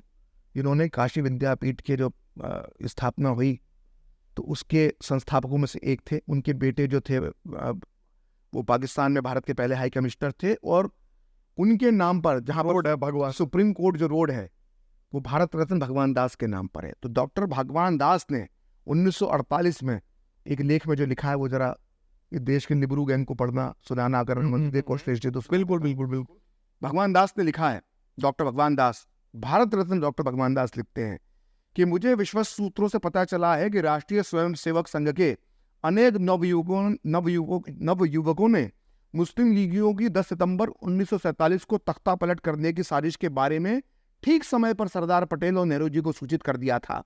लीगियों की योजना थी, लीगियों से मतलब मुस्लिम लीग की योजना थी कि उस दिन सरकार के सभी मंत्रियों, हिंदू अधिकारियों और हजारों हिंदू नागरिकों की हत्या करके लाल किले पर पाकिस्तान का झंडा फहरा दिया जाए और उसके बाद पूरे भारत पर अधिकार कर लिया जाए। यदि उन आत्म बलिदानी युवकों ने, मतलब आरएसएस के कार्यकर्ताओं के लिए लिख रहे हैं, कि अगर उन आत्म बलिदानी युवकों ने नेहरू जी और पटेल जी के सामने समय रहते सूचना ना दी होती तो वर्तमान भारत सरकार यानी नेहरू सरकार का कहीं नामो निशान ना होता। एक बार फिर से पढ़ता हूं, भारत रत्न भगवान दास लिखते हैं कि यदि इन आत्म बलिदानी यानी आरएसएस के युवकों ने नेहरू जी और पटेल जी को समय रहते सूचना ना दी होती तो वर्तमान नेहरू सरकार का कहीं नामो निशान ना होता। आज हमारा पूरा देश पाकिस्तान कहलाता, जिसमें करोड़ों हिंदुओं का कत्ल होता और जो बच जाते उन सभी को मुसलमान बना लिया जाता और वह फिर उसे गुलाम बनने को मजबूर कर दिए जाते। तो ये संजय ने उस वक्त चोरी का काम किया था, जिसको और ये एक भारत रत्न लोग स्वीकार नहीं, और इसकी पुष्टि भारत रत्न डॉक्टर भगवान दास कर रहे हैं। और डॉक्टर भारत रत्न भगवान दास जो थे वो कांग्रेस के नेता थे, वो गांधी नेहरू के करीबी थे, वो किसी संघ के नहीं चलते थे, वो नागपुर से संबंध नहीं था, या विश्व हिंदू परिषद तो बनी भी नहीं थी, बजरंग दल तो बना भी नहीं था, ना वो हिंदू महासभा से जुड़े हुए थे, उनका पूरा परिवार कांग्रेसी था। तो ये इसके बाद भी लोग इस साजिश को समझते नहीं। जी कौशल, दिल्ली को दहलाने को एक जैसा बड़ा पॉपुलर नैरेटिव में चलता है कि जो मोहनदास गांधी है वो बहुत ज्यादा लोकप्रिय है। इस पर मेरा भी कोई डिसएग्रीमेंट नहीं है। भाई, देश की आजादी की लड़ाई में उन्होंने एक मास मूवमेंट भी बनाया, ऐसा इतिहासकार लोग भी कहते हैं। कुछ हद तक वो बात सही भी है, काफी हद तक सही बात। परंतु क्या गांधी अपने अंतिम दिनों में भी इतने लोकप्रिय थे जितना आज हमको तथाकथित गांधी के जो चेले हैं या जो भी उनका कहते हैं कि हम इनकी विरासत को आगे ढो रहे हैं, जो बताते हैं? आपकी पुस्तक पढ़ी तो मुझे बहुत कुछ जानने को इसमें मिला, तो आप बताएं पहले तो कि क्या गांधी इतने पॉपुलर थे जितने 1945? कोई शक नहीं कि गांधी का जो भारत की आज़ादी में जो योगदान है और भारत के लोगों को जो जिस तरह से उन्होंने जागरूक किया, इस बात को तो उनकी हत्या करने वाले गोडसे ने भी स्वीकार किया है। मतलब किसी समर्थक, वो आपने गोडसे ने अपने बयान में कहा कि मैंने गांधी को गोली मारने से पहले उनके चरण इसलिए छुए क्योंकि उन्होंने जो देश की जनता को जो जागरूक करने में जो योगदान दिया था और उन्होंने निस्वार्थ भाव से जो देश की सेवा करी, उसके लिए पहले मैंने उनको प्रणाम किया। और फिर वो आगे कहता है कि मैंने इस वजह से गांधी की हत्या करी। तो इस बात को तो गोडसे ने भी स्वीकार किया है। हालांकि गोडसे का कोई कथन वो नहीं हो जाता, लेकिन एक उदाहरण के तौर पर मैंने बात कही। तो गांधी का योगदान, चाहे 30 का दशक हो, लोकप्रियता उनकी चरम पर थी 30 के दशक में। जो भारत छोड़ो आंदोलन के बाद का भी समय आता, उस पर भी उनकी लोकप्रियता का उफान था, इसमें कोई शक नहीं है। लेकिन भारत की जब आज़ादी मिलने का दौर जब आया और गांधी की अहिंसा पे जो जिन लोगों को विश्वास था, और वो विश्वास 2 चीज़ों पर था गांधी को लेकर। पहली बात तो ये थी कि बापू कहते हैं कि मैं पाकिस्तान नहीं बनने तो मेरी लाश बनेगा, तो ये भरोसा उनके समर्थकों को, उनको चाहने वालों को था। दूसरा भरोसा था अहिंसा के सिद्धांत पर। ये दोनों ही सिद्धांत टूट के बिखर गए। मतलब लोग कहते हैं कि भारत को अहिंसा से आज़ादी मिली, ऐसी कैसी अहिंसा थी जिसमें 30 लाख लोग मर गए और उसके बाद भारत आज़ाद होता है? इससे हिंसक आज़ादी तो किसी को नहीं मिली। तो वो लोगों का भरोसा टूटा, फिर पाकिस्तान जो बन गया वो भरोसा टूटा, और फिर उसके बाद जो गांधी की मुस्लिम तुष्टीकरण की नीतियां थी, इन सब से गांधी की लोकप्रियता अपने अंतिम दिनों में अपने सबसे निचले पायदान पर पहुंच गई थी। इसमें कोई भी शक नहीं है, और ये बात मैं दावे के साथ कह रहा हूं कि 5:17 पर 30 जनवरी 1948 को जो गोडसे गोली मारता है, उसके ठीक 60 सेकंड पहले, 1 मिनट पहले, यानी 5:16 30 जनवरी 1948 को गांधी अपने जीवन के अंतिम मिनट में, अंतिम 60 सेकंड में जब प्रवेश कर रहे थे, तब उनकी लोकप्रियता का स्तर उनके पूरे जीवन का जो ग्राफ है लोकप्रियता का, उसमें सबसे निचले स्तर पर था। और ये बातें आप जब उस दौर के अखबारों का अध्ययन करेंगे, उस दौर के नेताओं की बातचीत का अध्ययन करेंगे, आप उस वक्त के लोगों को जब पढ़ेंगे, दस्तावेजों को पढ़ेंगे, मीडिया रिपोर्ट्स पढ़ेंगे, तो आपको साफ समझ में आता है कि गांधी की स्थिति क्या थी। और गांधी की स्थिति ये थी कि रोज शाम जब आखिरी अनशन कर रहे थे, बिरला भवन के बाहर नारे लगते थे कि मरता है तो मरने दो गांधी को, मरता है तो मरने दो गांधी को, मरने दो के नारे लगते थे। ये आम लोग लगाते थे, ये आम लोग से जुड़े हुए ना, शरणार्थी आम लोग ये नारे लगाते थे। और एक बार ऐसी स्थिति आ गई कि जब भीड़ बेकाबू होने लगी तो दूसरी मॉब लिंचिंग की कोशिश गांधी की। तो जवाहरलाल नेहरू को भीड़ में घुसना पड़ा और ये कहना पड़ा कि कौन मारेगा गांधी को, जो गांधी फिल्म में दृश्य भी दिखाया। कौन कहता है कि गांधी को मार, पहले गांधी को मारने के पहले मुझे मारना होगा। और इस बात का जिक्र एक बहुत करीबी थे गांधी जी के, जिनका नाम था चांदीवाला, ब्रजकिशोर चांदीवाला। उनको गांधी का ग्वाला कहते थे, गांधी के लिए बकरी के दूध की व्यवस्था वो करते थे, तो मजाक मजाक में लोग उनको गांधी का ग्वाला कहते थे, बड़े करीबी थे वो। तो वो गांधी के साथ बिरला भवन में अंतिम दिनों में उनके साथ रह रहे थे। तो उन्होंने कपूर आयोग को जो गवाही दी, कपूर आयोग, अगर कुछ लोगों को मालूम हो, गांधी की हत्या के 20 वर्ष बाद करीब करीब वो बना था, और गांधी हत्याकांड की उसने कई पहलुओं की जांच की थी। तो उसमें जब उनकी गवाही हुई ब्रजकिशोर चांदीवाला की, तो उन्होंने अपनी गवाही में कहा कि उस शाम बिरला भवन पर खून का बदला खून से लेंगे के नारे लगाते हुए एक जुलूस बिरला भवन के सामने जमा हो गया था। वे लोग पाकिस्तान को 55 करोड़ रुपए दिए जाने का विरोध कर रहे थे। अगर पंडित नेहरू वहां नहीं आते तो भीड़ गांधी जी पर हमला कर देती। इस घटना के बाद ही बिरला भवन में पुलिस तैनात कर दी गई। तो बिरला भवन में ये स्थिति थी, गांधी सुरक्षित नहीं थे, घेर लेती थी। जब नारे लगते थे तो बड़ा प्यारेलाल नैयर ने बड़ा मानवीय दृश्य दिखाया है कि गांधी जब सोने की कोशिश कर रहे थे, चूंकि अनशन में थे, तो तबीयत उनकी खराब हो रही थी, तो बड़ा दुखी होकर ने पूछा ये कौन नारे लगा रहा है। तो बोला कि ये शरणार्थी कुछ लोग आप लगा रहे। नारे तो सब सुन रहे थे कि मरना है, मरता है तो मरने दो गांधी को, मरने दो बिरला भवन। अगर आप अभी भी जाके देखें, बड़ा ओपन एरिया है। तो गांधी बड़े दुखी हो गए। तो गांधी ने फिर प्यारेलाल नैयर से पूछा, उन लोगों से पूछा वो कितने लोग हैं। अब वो उनके चेले चपाटे क्या बताते कि हजारों की तादाद में, और दुखी हो जाएगा व्यक्ति, बुढ़ापे में अनशन कर रहा है, अंदर से टूटा हुआ है। तो उन्होंने कहा कुछ थोड़े बहुत लोग हैं। उसके बाद गांधी राम राम कहते हुए सो गए।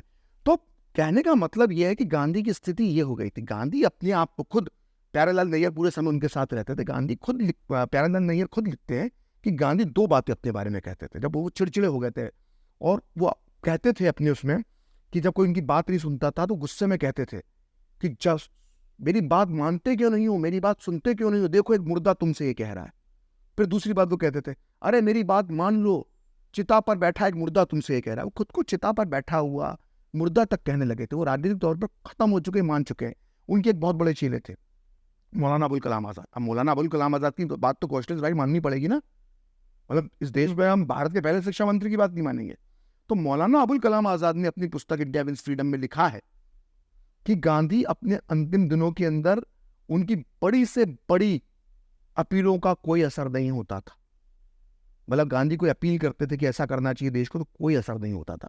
उसके अलावा ये प्यारेलाल नैयर ने लिखा कि गांधी अपने अंतिम दिनों में तेजहीन, आवाहीन हो गए थे। उनके चेहरे पर वो चमक चली गई थी। और स्थिति इतनी खराब थी गांधी की कि नेहरू लाभ लेने के लिए उनके साथ थे, लेकिन जहां राजनीतिक फायदे की बात आती थी वो नहीं सुनते थे। नेहरू की उनकी, वो कहते थे उद्योगीकरण ना करो, तो नेहरू उस दिशा पे चल रहे थे। गांधी का एक उदाहरण देता हूं कि गांधी कितने टूटे हुए थे, और मैं आपको उसको समझाता हूं कि गांधी चाहते थे, जब कृपलानी, नेहरू के बाद कृपलानी अध्यक्ष बने, जब अंतरिम सरकार के मुखिया नेहरू बन गए तो कृपलानी अध्यक्ष बनते हैं। कृपलानी की जब सरदार पटेल नेहरू से बनती नहीं तो इस्तीफा दे देते हैं, तो नए अध्यक्ष की बारी आती है। तो गांधी चाहते थे कि कृपलानी के बाद आचार्य नरेंद्र देव कांग्रेस के अध्यक्ष बने। तो आचार्य नरेंद्र देव समाजवादी धड़े से आते थे, तो नेहरू और पटेल को स्वीकार नहीं थे। तो नेहरू और पटेल ने गांधी की ये बात मानी और उन्होंने डॉक्टर राजेंद्र प्रसाद को उम्मीदवार बना दिया। तो गांधी को जब ये बात मालूम पड़ी तो बड़े दुखी हुए। तो डॉक्टर राजेंद्र प्रसाद को उन्होंने बुलाया, उन्होंने बोला तुम नाम वापस ले लो। तो डॉक्टर राजेंद्र प्रसाद ने भी नाम वापस। ये गांधी के 3 चेलों ने किस तरह से धोखा दिया। और ये बात लुई फिशर ने लिखी है, जो गांधी जी के बहुत अच्छे दोस्त थे। उन्होंने गांधी पे जो पुस्तक लिखी, जो गांधी के साथ लंबा समय गुजारते थे, बोला कि कांग्रेस के संगठन ने, कांग्रेस के नेताओं ने मिलकर गांधी को पराजित कर दिया। इस घटना के लिए वो लिखते हैं। और यही लुई फिशर लिखते कि गांधी को जो चिट्ठियां प्राप्त होती थी उसमें से 90 से 95% चिट्ठियां उनको गालियों से भरी हुई होती थी। जो उनको प्रार्थना सभा में लोग उनको गालियां बक देते थे। शरणार्थी उसको जब मिलने का मौका मिलता था तो बोलते इधर क्या कर रहे हो, हिमालय पे चले जाओ, हमें आपकी जरूरत नहीं है। तो ऐसे कई किस्से मिलते हैं कि जब गांधी की लोकप्रियता का स्तर बहुत नीचे चला गया था। अब मैं आपको यहाँ पे 2 उदाहरण देता हूँ, जो मैं काफी बार पहले भी बता चुका हूँ कि गांधी के जो सबसे परम प्रिय शिष्य थे वो सरदार पटेल थे। वो व्यक्ति जो कांग्रेस का अध्यक्ष पद ठुकराते जानते हुए कि ये अध्यक्ष जो बनेगा वो अंतरिम सरकार का मुखिया और आजादी के बाद देश का प्रधानमंत्री बनेगा, जो एक बार ऐसे गांधी गए कि नाम इशारा भर कर दिया, उन्होंने साइन कर दिए कृपलानी की लिखी चिट्ठी पर और बाद नाम वापस ले लिया। वो व्यक्ति सरदार पटेल की गांधी को लेकर क्या विचार हो गए थे वो हमको समझना चाहिए। कि एक जब गांधी ने आखिरी अनशन का फैसला लिया, तो जब फैसला ले लिया और ये सूचना मिली तो सारे नेता मिलने पहुंचे। तो एक बड़ी अहम बैठक हुई। इस बैठक में गांधी थे, मौलाना आजाद थे, देश के पहले प्रधानमंत्री जवाहरलाल नेहरू थे और सरदार पटेल थे। ये 4 बैठे थे। उस बैठक का वर्णन मौलाना आजाद कर रहे हैं। हम मौलाना आजाद तो भारत के पहले शिक्षा मंत्री थे, उनकी बात पे तो हमें भरोसा करना पड़ेगा। तो इंडिया विंस फ्रीडम में मौलाना आजाद लिखते हैं कि सरदार पटेल बहुत ही ऊंची आवाज में उनसे बात करने लगे, मतलब बदतमीजी करने लगे गांधी के साथ। तो हमने और नेहरू ने उनको टोका कि आप जिस ऊंची आवाज में बात कर रहे हैं इससे बापू को पीड़ा होगी, आप इस लहजे में बात मत कीजिए। तब भी सरदार पटेल नहीं रुके। उसके बाद सरदार पटेल को अगले दिन मुंबई जाना था। तो सरदार पटेल उठ के खड़े हो गए, कहा मैं मुंबई जा रहा हूं कल। तो हमने उनको रोका कि आप ऐसे मत रुकिए, ऐसे मत जाइए मुंबई, दिल्ली में आपकी जरूरत है, गांधी अनशन पर जा रहे हैं बापू, आप रुक जाइए, मुंबई मत जाइए, बॉम्बे मत जाइए। तो सरदार पटेल ने कहा, ये मौलाना आजाद लिख रहे हैं, अब मौलाना आजाद की बात तो हमें माननी पड़ेगी। तो मौलाना आजाद लिख रहे हैं कि सरदार पटेल ने कहा कि मैं यहाँ रुक कर क्या करूंगा जब बापू ने हिंदुओं के मुंह पर कालिख मलने का फैसला कर दिया। तो सरदार पटेल अपने अंतिम समय में मानने लगे थे कि गांधी जो है वो हिंदुओं के चेहरे पर कालिख मलना चाहते हैं। सरदार पटेल बड़े हिंदूवादी नेता थे। इसी के एग्जाम्पल एक आता है, चौधरी खलीकुज्जुमा का आता है। पाकिस्तान के बहुत बड़े नेता बने, वो बाद में मुस्लिम लीग के अध्यक्ष बने जिन्ना की मृत्यु के बाद। तो वो भारत में काफी दिन तक रहे। तो उनका कद का अंदाजा इससे लगा सकते हैं कि संविधान सभा में जब नेहरू वगैरह के भाषण के बाद उन्होंने भी भाषण दिया था, पाकिस्तान नहीं गए थे। और वो उन्होंने जो पाथवे टू पाकिस्तान जो पुस्तक लिखी है उसमें उन्होंने गांधी और कई लोगों की बड़ी निष्पक्ष लिखी और कई लोगों की बड़ी तारीफ करी है। तो गांधी के प्रति वो अच्छे भाव रखते हैं। मुस्लिम लीग में जो कुछ नेता गांधी को पसंद करते थे उनमें से एक वो भी थे। तो खलीकुज्जुमा चौधरी को गांधी ने मिलने बुलाया। उन्होंने कहा कि जिद्दा के पास मेरा संदेश लेकर जाओ, हिंसा को लेकर जो बातचीत उनके बीच में हुई। तो जब बातचीत हुई तो गांधी ने बड़े दुखी होकर एक पत्र उनके आगे बढ़ा दिया, बोले पत्र पढ़ो। तो खलीकुज्जुमा चौधरी पाथवे टू पाकिस्तान में लिखते हैं कि वो पत्र उनके गांधी के प्रिय बेटे रामदास गांधी का था। उस पत्र का कंटेंट भी उन्होंने लिखा और उसका लिखते हैं कि उस पत्र में लिखा हुआ था कि बापू आप हिंदुओं के लिए अभिशाप बन चुके। तो गांधी जी का बेटा लिख रहा है, गांधी का बेटा ही नहीं, गांधी का सबसे प्रिय बेटा, गांधी का जो सबसे बड़ा बेटा था हरिलाल गांधी, उसको तो गांधी बेटा ही नहीं मानते थे, वो तो इस्लाम ग्रहण कर लिया था। बाद में फिर गांधी ने उसका शुद्धिकरण करवाया था आर्य समाज के माध्यम से। तो गांधी तो हरिलाल को मानते नहीं थे, देवदास छोटे थे, देवदास से प्यार करते, कि सबसे लाडले रामदास थे। और रामदास ने ही गांधी को जो है मुखाग्नि दी थी। तो रामदास गांधी जो कहते हैं कि बकौल खलीकुज्जुमा चौधरी कि आप हिंदुओं के लिए अभिशाप बन चुके हो। और खलीकुज्जुमा चौधरी को जानबूझकर नहीं लिख रहे, उस पुस्तक में कई जगहों पर उन्होंने गांधी की तारीफ करी है। और उन्होंने ये जो लिखा है रामदास गांधी के हवाले, उस पत्र के हवाले से, वो पीड़ा व्यक्त करते हुए लिखा है कि सोचो एक बेचारे पिता के लिए उसका बेटा ऐसी भाषा बोल रहा है। तो ये स्थिति गांधी की हो चुकी थी। और ऐसे इस पुस्तक के अंदर मैंने 50 एग्जाम्पल दिए हैं, जिससे साबित होता है कि गांधी की जो लोकप्रियता थी वो अपने निचले पायदान पर पहुंच चुकी थी। परफेक्ट है। ये समय की सीमा है, पर जैसे होता है कि हम आपको इतनी जल्दी छोड़ेंगे नहीं। आपने जहाँ जहाँ पॉडकास्ट किया है आप यहाँ पर 2 पॉडकास्ट करेंगे। ये पहला पार्ट हुआ है गांधी मृत्यु की ओर, जैसा पुस्तक को भी 2 खंडों में आपने बांटा है। अगले पॉडकास्ट में हम चर्चा करेंगे आपसे, और मैं इस मारे ही इसमें घोषणा कर दे रहा हूँ कि आप भाग ना पाए हमसे कि यार टाइम नहीं मिल रहा, आपका व्यस्त भी रहता है। दूसरा खंड जो है पुस्तक का, मैं मारूंगा गांधी को, इस पे हम चर्चा करेंगे। और मैं आप लोगों से, जैसा मैंने आपको शुरू में बताया कि जो ये किताब आप देख रहे हैं, ये किताब मैं इसलिए नहीं कह रहा हूँ कि मैं भावनाओं में हूँ, आपको लगे कि मेरे कुछ मतलब व्यक्तिगत स्वार्थ हैं इनसे, प्रखर भैया से, या क्या, या मैं गांधी को मानो आप लोगों को लगता हूँ नफरत करता हूँ इसलिए कह रहा हूँ आप इसको पढ़ो, या मैं गोडसे का भक्त हूँ। आप इस किताब को केवल इसलिए पढ़ें कि सत्य को छुपाया कैसे जाता है।